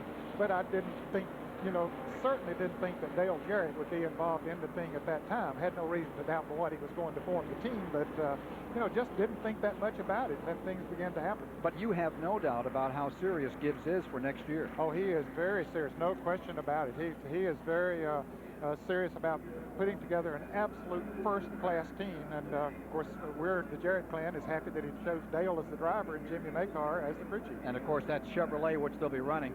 For more on that story, let's go to Mike Joy. Well, the Wood Brothers have had cars here in Victory Lane at Talladega with drivers like our Neil Bonnet and David Pearson behind the wheel. And well, Leonard Wood, you started 40th this morning on maybe a wing and a prayer to get to the front. And my gosh, here you are. And Dale has brought that thing all the way to the front. I might add with some good pit work from you folks. Well, he's done a real good job today, and stayed after it. And we was really going to try to go for it all the way anyway. And of course, then we come in and got a little extra fuel, so it should be able to make it for sure now. But we was going to try for it anyway. Is he running well enough to stay out there and win this thing? I don't know. When he came off that bank, and he seemed to be running better before he came off that bank and then bent the front spoiler up, and he seems to be pushing a little bit, and it's kind of pushing out on him a little bit and can't stay down to the inside like he'd like to. Let's see how he fares when they drop the green flag and get this restarted. Well, we were mentioning that Joe Gibbs, the head coach of the Redskins, has recently formed a new racing team for NASCAR next year. But how will he be able to split his time between the football field and the racetracks? Well, I'm switching roles here. I'll be an owner. And so basically, I'm going to try and hire the people that can do the job. And we got a fantastic team, I think, put together. Dale Jarrett to drive, and getting Jimmy Maycar that was unbelievable to get a chance to get a crew chief like that who will actually be the coach of this outfit. And I got other good people working on it, so really I'm just going to try and help pick the people, and I feel like then we're going to be successful. There's Bill Elliott on the track in car number 9. He's been running up front all day long. He's had a tough year. His a divorce, a crewman killed in Atlanta, then his grandmother and his mother dying, and now just this week it was announced that his sponsor of so long, Coors Beer, is going to leave, and that means that team will be without the finances to go next year unless they get a replacement sponsor. And that has triggered rumors that Bill Elliott may move over to Junior Johnson's team, and that, of course, has got to be concerned to either Jeff Bodine or Sterling Marlin. So Bill Elliott has had a tough year right now, and now he's got to wonder about 1992. Chris, I believe that he is going to go with Junior Johnson next year, and I wouldn't be surprised if somewhere along the road you wouldn't see a V6 program from Ford, and that Bill Elliott might be deeply involved with that, and Ernie, who always liked those V6s, might get a crack at it. We got to get to Neil Bonnet for a moment. Yeah, we're here with Mike Bean, his crew chief on Sterling Marlin's car. Y'all put some tires on, along with Davey Allison. You're back in the pack a little bit, and I see you talking with Davey's crew. What's the game plan? Well, we're going to try to hook up the 28 car, the 9 car, and see if we can get up front, because the other day in the draft, that combination worked fairly well for us, and we got a little bit behind. We got hung out to dry there because I don't think nobody really wants to draft with us that much, at first, especially those Chevrolets, and so They hung him out to dry, and he got kind of mad. He's pretty mad right now, so I think he's going to get with it. I'll tell you what, these manufacturers battling all the time, and we're fixing to see the Fords jump on the Chevrolet and see who wins this thing. And you have 6 drivers in that lead pack who have never won a race.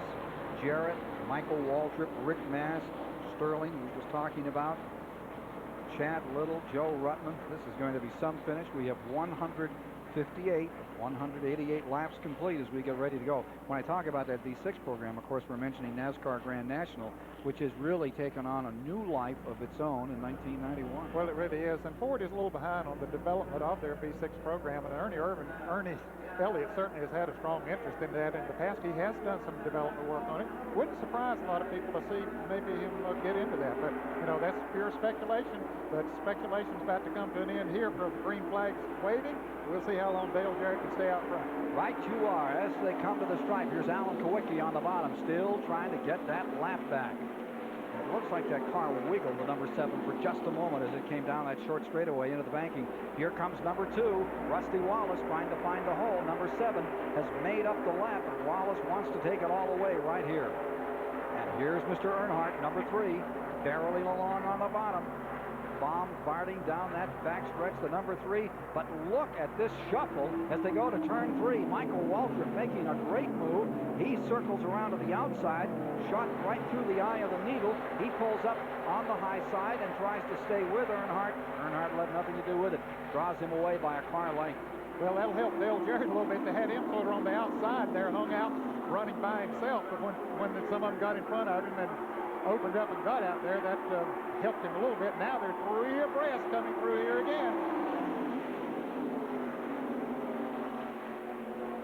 Look at this struggle. Wallace, for the first time today, goes out in front big time, and Mark Martin looks like he's off the pace. Car number 6 slowing up. He was back in 16th on the restart, and he has a flat right rear tire. And that's going to be the end of the story on Mark Martin for the lead as things shuffle down the backstretch. Wallace first. Of course, you got a caution here. That would help Martin. Look at this traffic jam. The way they're running, they could get a caution awful easy, but we've seen that kind of racing all day long. So it is a traffic jam at 190 miles per hour. Everyone trying to park in the same place. Victory Lane. 160 of 188 laps complete, and Davey Allison leans on Rick Mast. Well, I think this is the finish we've been waiting for all those years, Ned. Right now, unless Earnhardt and Wallace can get hitched up and pull away from this thing, there is going to be some kind of scramble to decide this 23rd annual DieHard 500. Well, no doubt about it, but Ricky Rudd is the man now that would like to hook up with Earnhardt and try to pull away, and Michael Waltrip doing a good job sitting there in 3rd place. They're all really jockeying for position there now, trying to get themselves in a position that they can pull away from anybody behind them. Michael Waltrip just getting better and better. Had that terrible crash in Bristol, Tennessee. Just destroyed an automobile, came right back, and here comes the number 6, making up time, trying to get back into this thing, but it's from a ways back. Well, I tell you, he doesn't have a flat tire there now, the way he's running. He just sort of got off to a slow start. Mark Martin's going to be a factor in this thing before it's over. I think that report was on the tail end of when they got ready to start, that he had to go all the way to the back. Okay. And he is way out back because he didn't catch the field as they came down to the flag. Okay. And we understand that he could possibly only have high gears, which would really hurt him on a restart. But he's coming back. He's caught the draft now. That's Mark Martin, but Earnhardt is leading the draft up front. And look at Wallace fall back to 4th.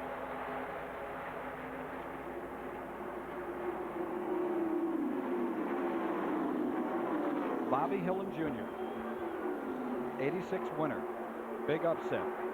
He's 5th, right behind the number 7 of Kowicki.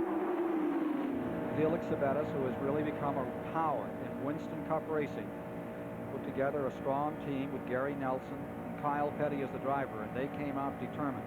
Then Kyle, in a savage crash, broke a leg, and there have been 2 or 3 drivers to get the opportunity to run this car. Bobby Hillman's meant a lot to because it's pushed him way up in the points as he continues to search for a regular ride in 1992.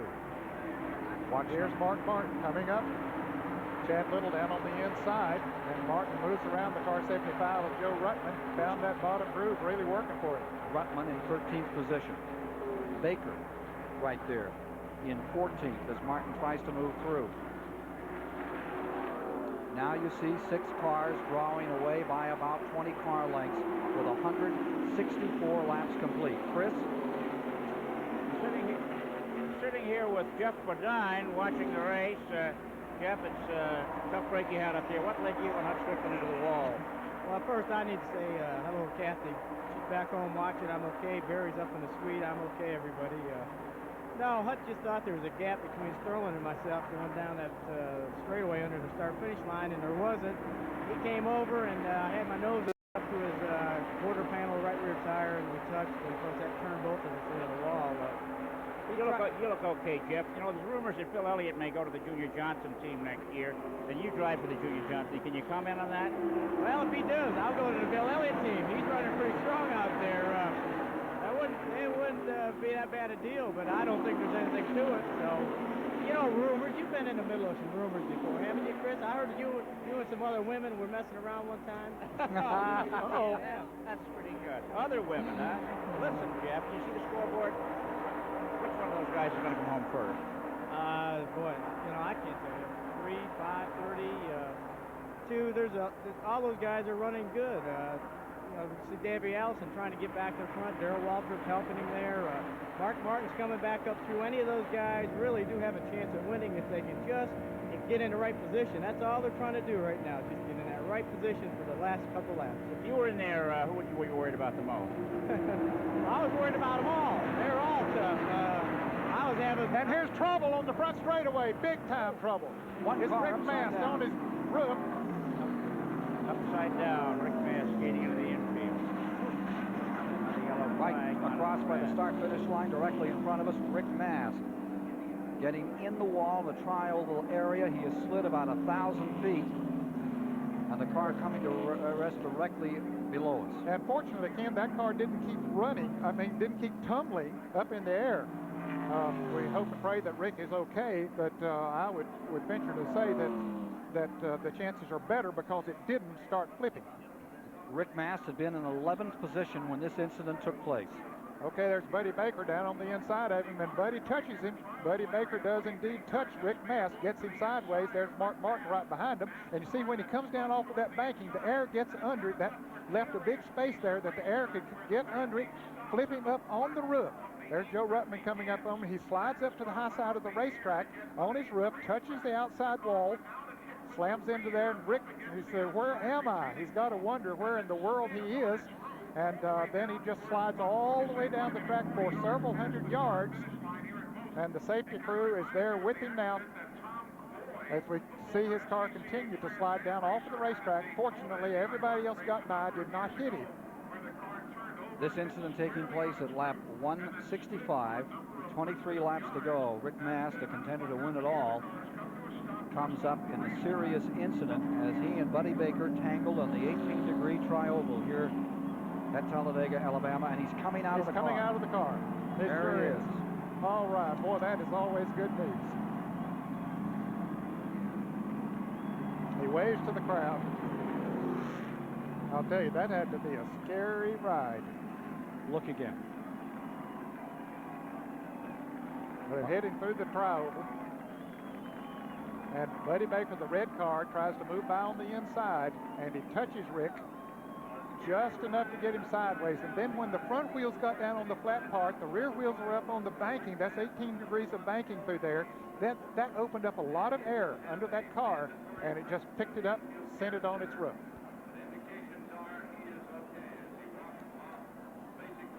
And he slides for a long way down the racetrack. He has to wonder, when in the world is this thing going to stop, and is anything going to hit me?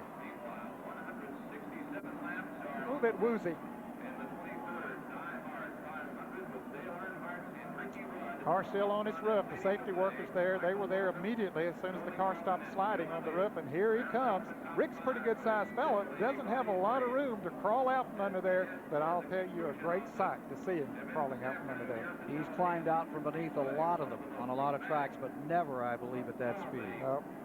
No, sir. I'll tell you, that's had to be some kind of a sensation. You've been there.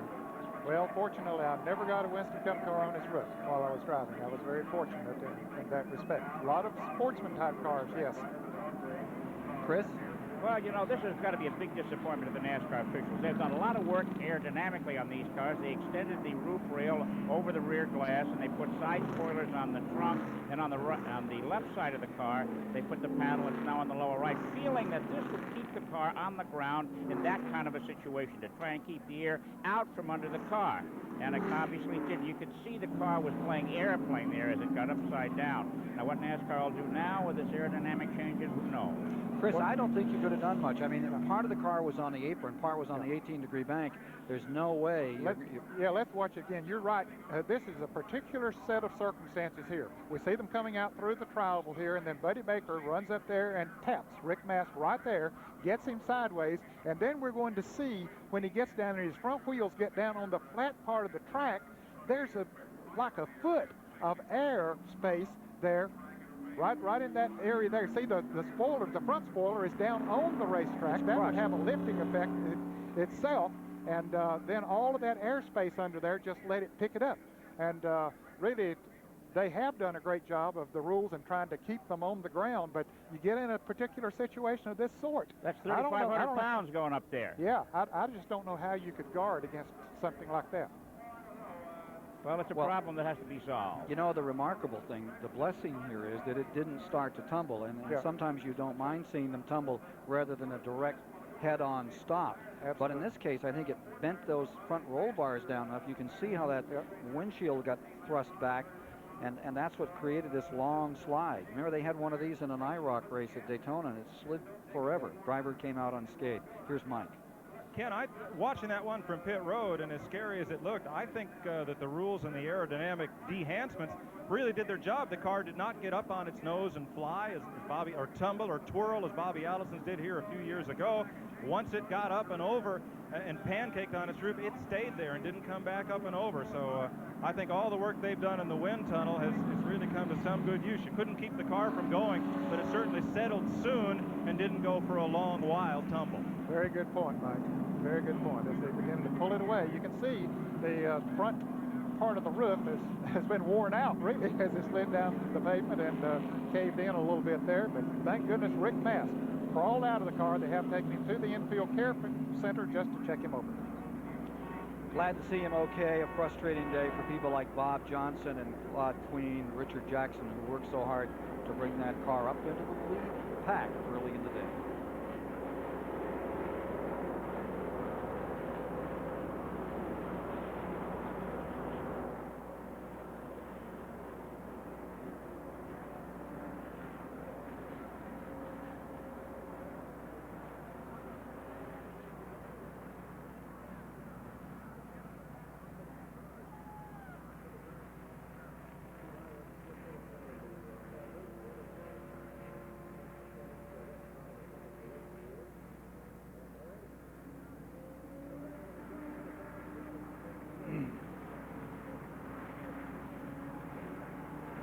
Runs over, is there going to be a winner's interview? Are we off the air at 30?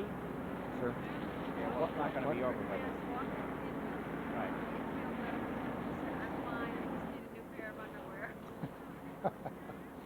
A clean pair or a new pair? Probably Whatever. both. Ned, you do that story.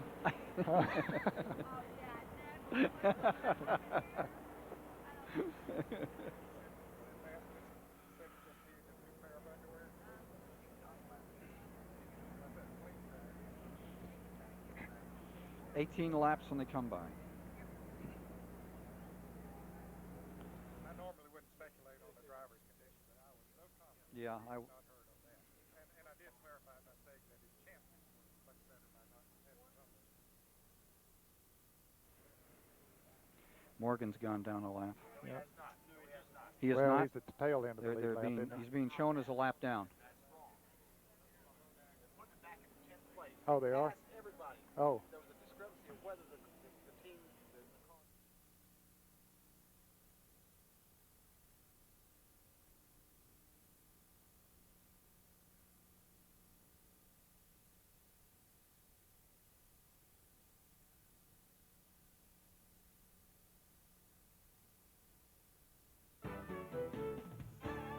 This CBS Sports Special, the DieHard 500, has been sponsored by Budweiser. With that clean, crisp, cold taste, nothing beats a Bud. First Brands Corporation, makers of STP oil treatment. And by the DieHard battery, now with more power when you need it most.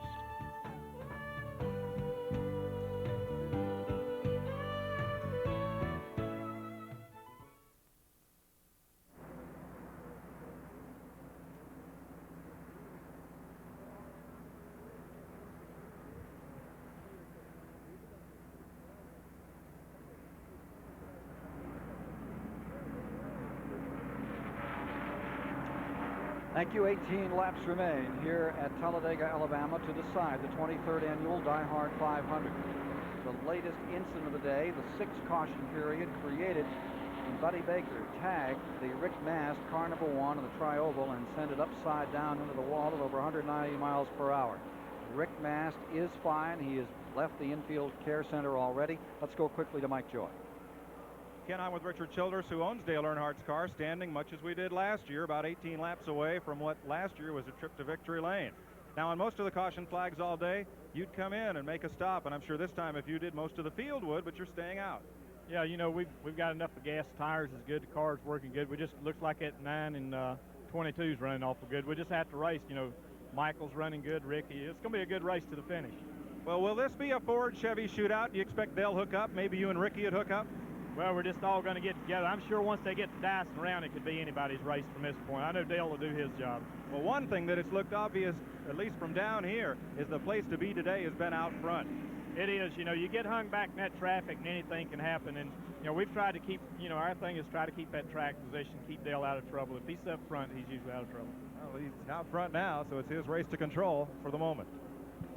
As we get set to go, Mike, that leaderboard looks like a Chevy Pontiac story. Those Fords are not up in those top positions, not until 5th. There you see Earnhardt Chevrolet in first, followed by Ricky Rudd, then the Pontiac of Michael Waltrip, followed by Rusty Wallace in his Pontiac.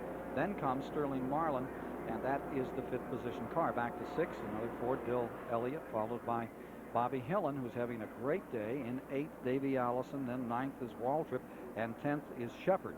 As we get set to turn them loose here in just a matter of moments. There's your leader. There are still, at this time, in that lead lap, 15 automobiles. And that last 5, Ned, you see in the 10th spot right now, Darrell Waltrip. The 11th spot is Buddy Baker. The 12th spot is Mark Martin, who is really coming on. Then in the 13th spot is Joe Ruttman. 14th is Chad Little. And on the shakeout, getting ready to go, Dale Jarrett is back in 15th. Those are all in the lead lap. 1 lap down in 16th is the Alan Kowicki car. Yeah, he's been the car that has been up front as far as those that are 1 lap down. He is in 16th place. Larry Pearson having a great run here today in 17th place. We certainly want to pass along our condolences to Larry and his entire family. David Pearson's wife Helen passed away a couple of weeks ago. Of course, David, a former winner here at Talladega, and they've gone through some trauma the last couple of weeks. In fact, Frank Johnson, the bus driver for Larry Pearson's team, was ready to leave to come to Talladega this week, and he passed away. And then today, Larry Hedrick is the owner of that team, and his mother-in-law, Ethel Goforth, had to go in the hospital for a hip replacement. So they've had a lot of things happen in that team. We get the signal now for 1 more lap to go. Larry Pearson having a good run again, staying 1 lap down as we get set to go. Richard Petty, another famous name, is in 18th. Here's a thought from more. We got an interview with a guy that just brought out this caution flag. Let's go to Chris Economaki. Hey, Rick, what was the view like under there? I'll tell everybody back home I'm fine. I'm fine. Rick will be home after a while. Here we go. Tell us what happened. Buddy and I got together. Just one of those deals, you know, and the car got sideways. And to tell you the truth, I didn't stop before I realized what had happened. Yeah, there we are. We just, you know, it's one of those deals. We just kind of got together. The air got under the car, lifted it up, set it back down. I'm thinking, well, hope I don't start barrel rolling too many times. And then I think, well, hope nobody hits me. Yeah, that's the most vulnerable part. I see Joe did a good job. Thanks, Joe. Yeah, a little scarier out here looking at it, isn't it? Rick, did you know that was the wall that you hit? No, I didn't know what I hit me. All I seen was sparks and oil. And your eyes closed there? You know, I closed them at first. I said, no, I want to see what this is. So I opened them back up and I seen sparks and stuff, and I closed them back. I don't want to see any more. And then once it stopped, I was waiting, hoping nobody would hit me, and then just basically getting out of the car. By your count, Rick Mast, how long did that take? Well, getting out of the car, it seemed like, I'd say I was in there about, what, 2.5 hours, Ken? The wreck. What about the roll cage? It looked like the front roll bar came down a little bit, Yeah, didn't it? the one right above my head did collapse, but, you know, they're made to give some. They're made to absorb energy and absorb impact. Get your helmet banged up? I think it's got a little nick on it, but this hard hit. It's hard to hurt my head. I'm so hard-headed. That's why Sko hired me. Okay, thanks so much for coming by, Rick. Better luck next time. Coming down to complete 173 laps. Ready to go green. 15 cars in the lead lap as they come to the line. 16 laps to go. Earnhardt first, Rudd second, Michael Waltrip third, Rusty Wallace fourth, Marlin in fifth as they scoot into turn number 1. It's not a Saturday night shootout. It's a Sunday afternoon shootout at the fastest track in the world, the Talladega Superspeedway. Here comes Martin, still getting it. He's on the move. Around the lap car, Richard Petty back in 18th. Sachs on the charge, and look at Martin fly. He chose to go the inside while Buddy Baker went on the outside, and there was room down on the inside. Martin just kept getting it. Baker coming with him, and Rutland. Well, Baker lost that position, chose to go behind Greg Sachs. That was not the tip. Rutland got by him as well. There's Dale Jarrett right behind Buddy Baker, and Mark Martin still on the move. Moves around the lap car of Alan Kowicki. Now he has caught the lead draft. Well, that's some comeback by Martin. Yeah, he had made a late pit stop on the last caution and couldn't get up to speed real early and had to run him down, but he's doing a good job of it. The rumor is he may only have high gear in that thing, but that's sure what he needs right now, and he's pulling the right gear. Yeah, we speculated that might have been the case on the last restart, but I don't think so now, Ken. I believe he got off to a good start on this restart, so apparently he had all the gears. Up in front, as you watch number 6, go back to number 6 for a moment. Here is Mark Martin closing, trying to move around Morgan Shepherd's number 15. That would be for 10th. Don't forget the Greater Hartford Open, the Cannon Greater Hartford Open, next on CBS this afternoon. 175 complete. These are the cars battling for the lead. Waltrip in the 17 seems to have found new life out here. He is shown an 8th. Yep, he had floundered around back at the back of the lead draft, and just out of harm's way of everything that was going on. And all of a sudden, when the chips are down, Waltrip is up in there. Davey Allison in the 7th position, just in front of him in 6th. Bill Elliott. Now he's dropping back 2 or 3 more positions. Up in front, Earnhardt in front, Rudd in 2nd. And here to the outside goes car number 30, and there's no place to go. We'll take a commercial break here and then be with you right to the finish of the 23rd annual DieHard 500.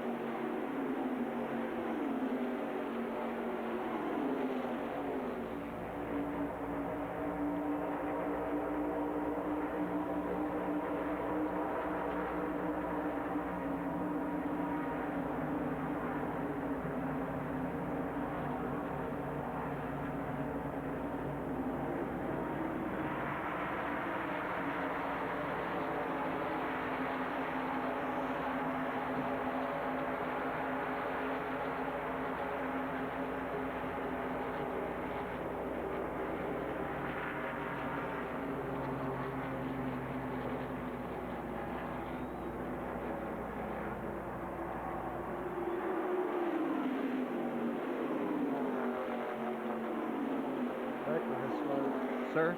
Baker has slowed. Got back to the back end of that lead draft.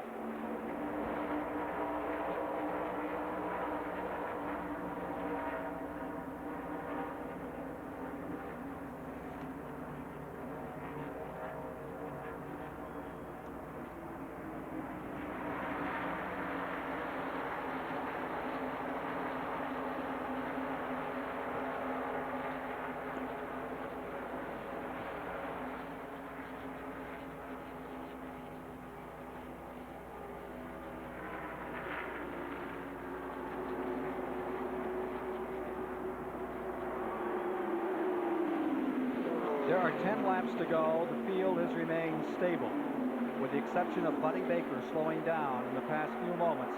Everybody else is just running nose to tail, getting ready, preparing for the finish of the DieHard 500. Up in front, Earnhardt is in the lead, Rudd is in second. Michael Waltrip's number 30 is right there. Rusty Wallace, Sterling Marlin, Davey Allison, Bill Elliott, Darrell Waltrip, all gathered together to decide this race. And there's a piece of debris out there. There is on the backstretch. Let's go to Neil Bonnet. Yellow is coming out. Ken, this yellow's probably going to throw a different complexion in it, but I was talking to these crews about strategy and everything, and they're leaving it up to the drivers. And I think what you're going to see when we're in this big single file, any one of them is afraid to make a move. The only guy that can make the move is the one that's in the rear that doesn't have a price to pay. I felt like what would happen, one guy make a move, then everyone else react. Once one guy makes that move, I think everybody will react at one time. Chris, we'll get in there and see what yours thinks in on it. Well, just a few moments ago, Mark Martin came by, went down on the apron to improve himself by about 4 or 5 positions. Whatever was wrong with his car has suddenly healed up. I think he is going to be a real threat if there's enough laps left. He has really turned it on in the last 15 laps. Just about counted out. He had a tire go down. He had to catch up with the field, and he's run him down, and this caution's going to put him right back in it to win. Picking up a couple of pieces of debris on the back side of the racetrack, and then it will be business as usual. A typical Talladega finish is assured. To Mike Joy with Waddell Wilson. He's talking to his driver, Ricky Rudd, getting set to run this one down. Waddell has long been the horsepower king here at Talladega. There are enough suds left in that Chevrolet for Ricky to get Dale. Well, we're sitting in a good spot. Ricky and I have talked about it, and, you know, we want to stay right there behind Earnhardt to the last lap.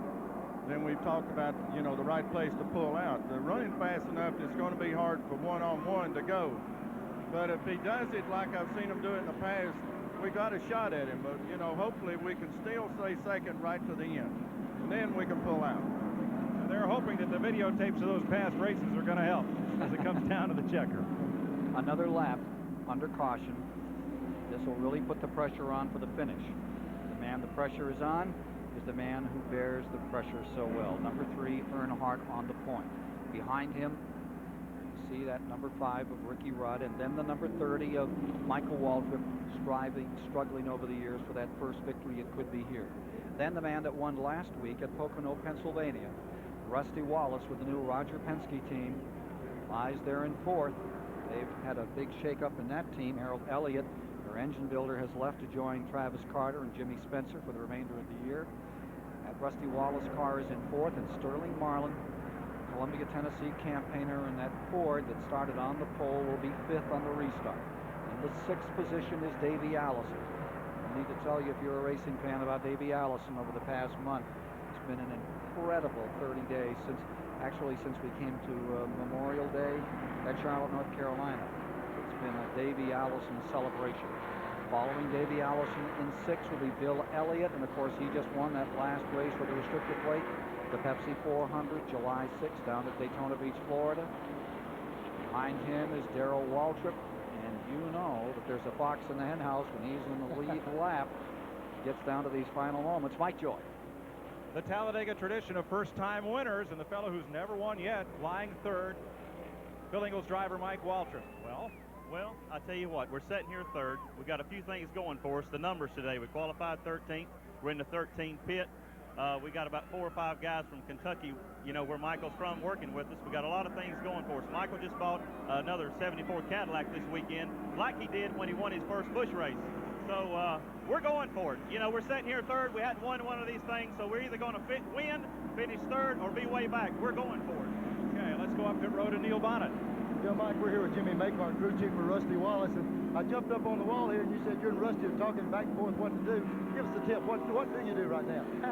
I'll tell you, there's about 3 or 4 different ways to go on this thing. We're pretty much sitting in the catbird seat, I believe. You know, there's a couple cars in front of us. I believe we're going to make some moves here in the next few laps, and depending on what they do, Rusty's going to make his mind up when they make theirs up. So I think we're sitting in a pretty good spot. Something's going to happen. I think we're going to be right there behind it, ready to make the move of our own.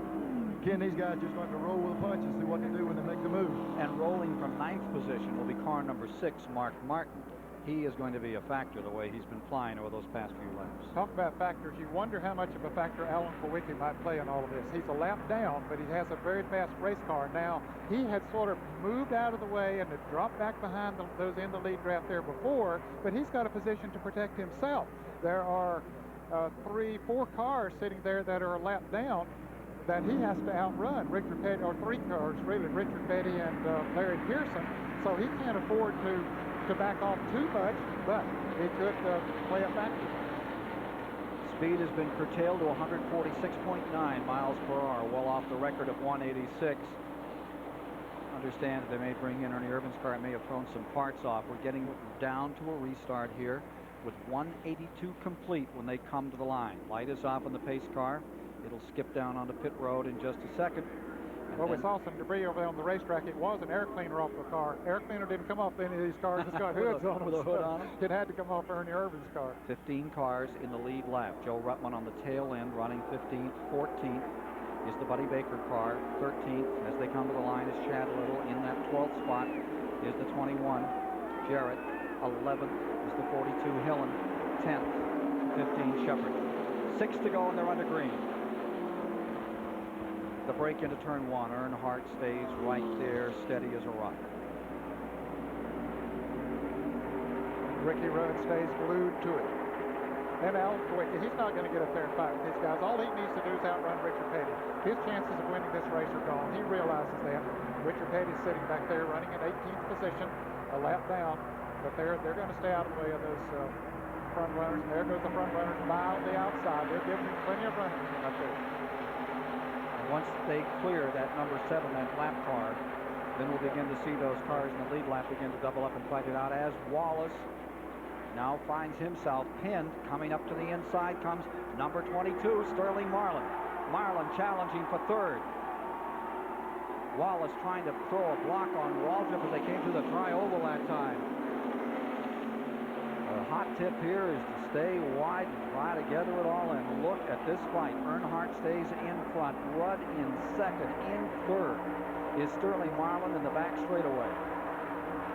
Here comes Davey Allison. We know he has the horsepower. Can he carry it up through? Riding with Davey Allison backside. He decides to go up through with Sterling Marlin. They're going underneath Ricky Rudd. It's a Ford Chevrolet battle right now, folks, and you can bet your bottom dollar they will work together. The Fords will work together and the Chevrolets will work together.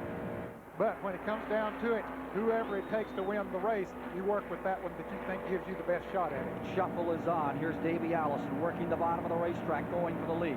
Here they come to the line. 184 complete, 4 to go. Earnhardt stays in 1st. And guess who's coming up on the bottom of the racetrack? Directly behind number 28 is 17. Here's the 6 car of Mark Martin. He has scooted around number 30. In that battle, that's further back now. That's 6th position. Look at Darrell Waltrip. He can hardly see. The windshield is cracked. The windshield is dirty. It's pitted, but he's given it all he has. And jumping up around him comes that number 6 of Mark Martin.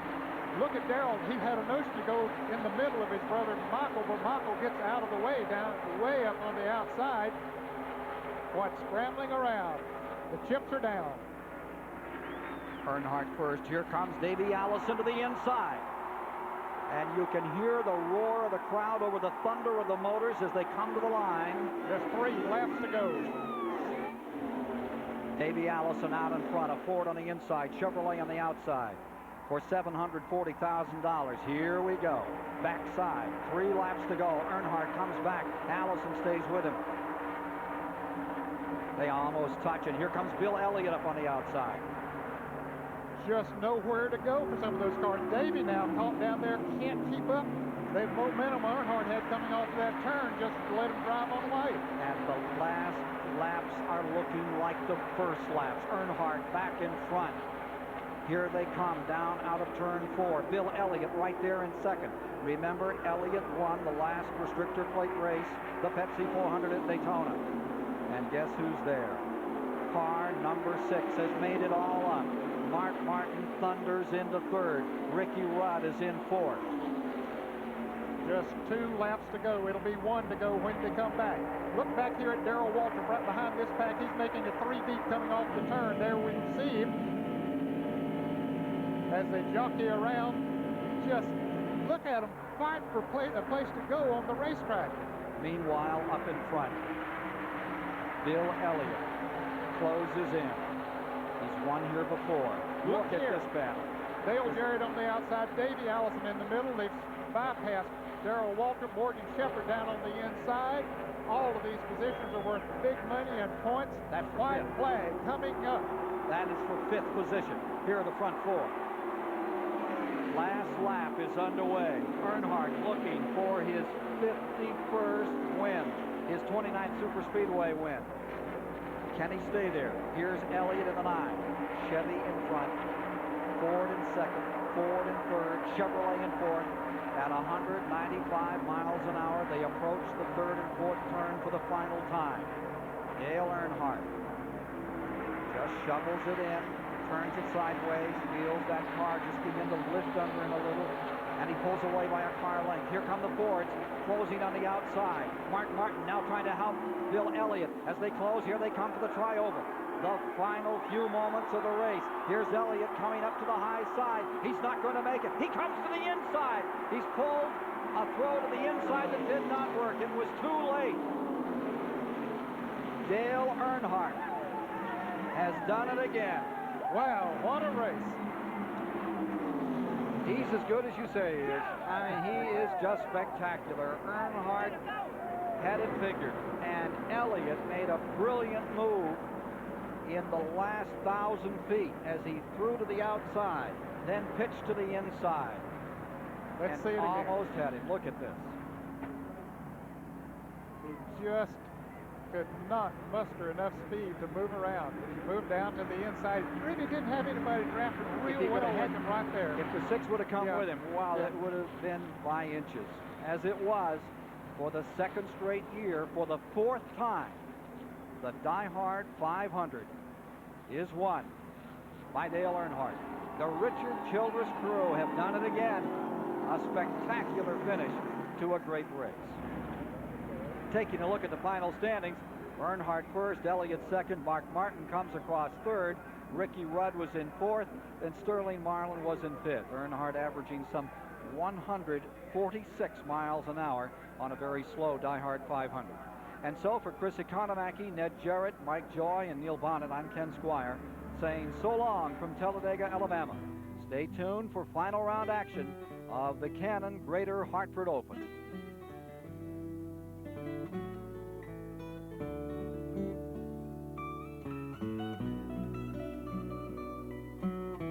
The DieHard 500 has been a presentation of CBS Sports.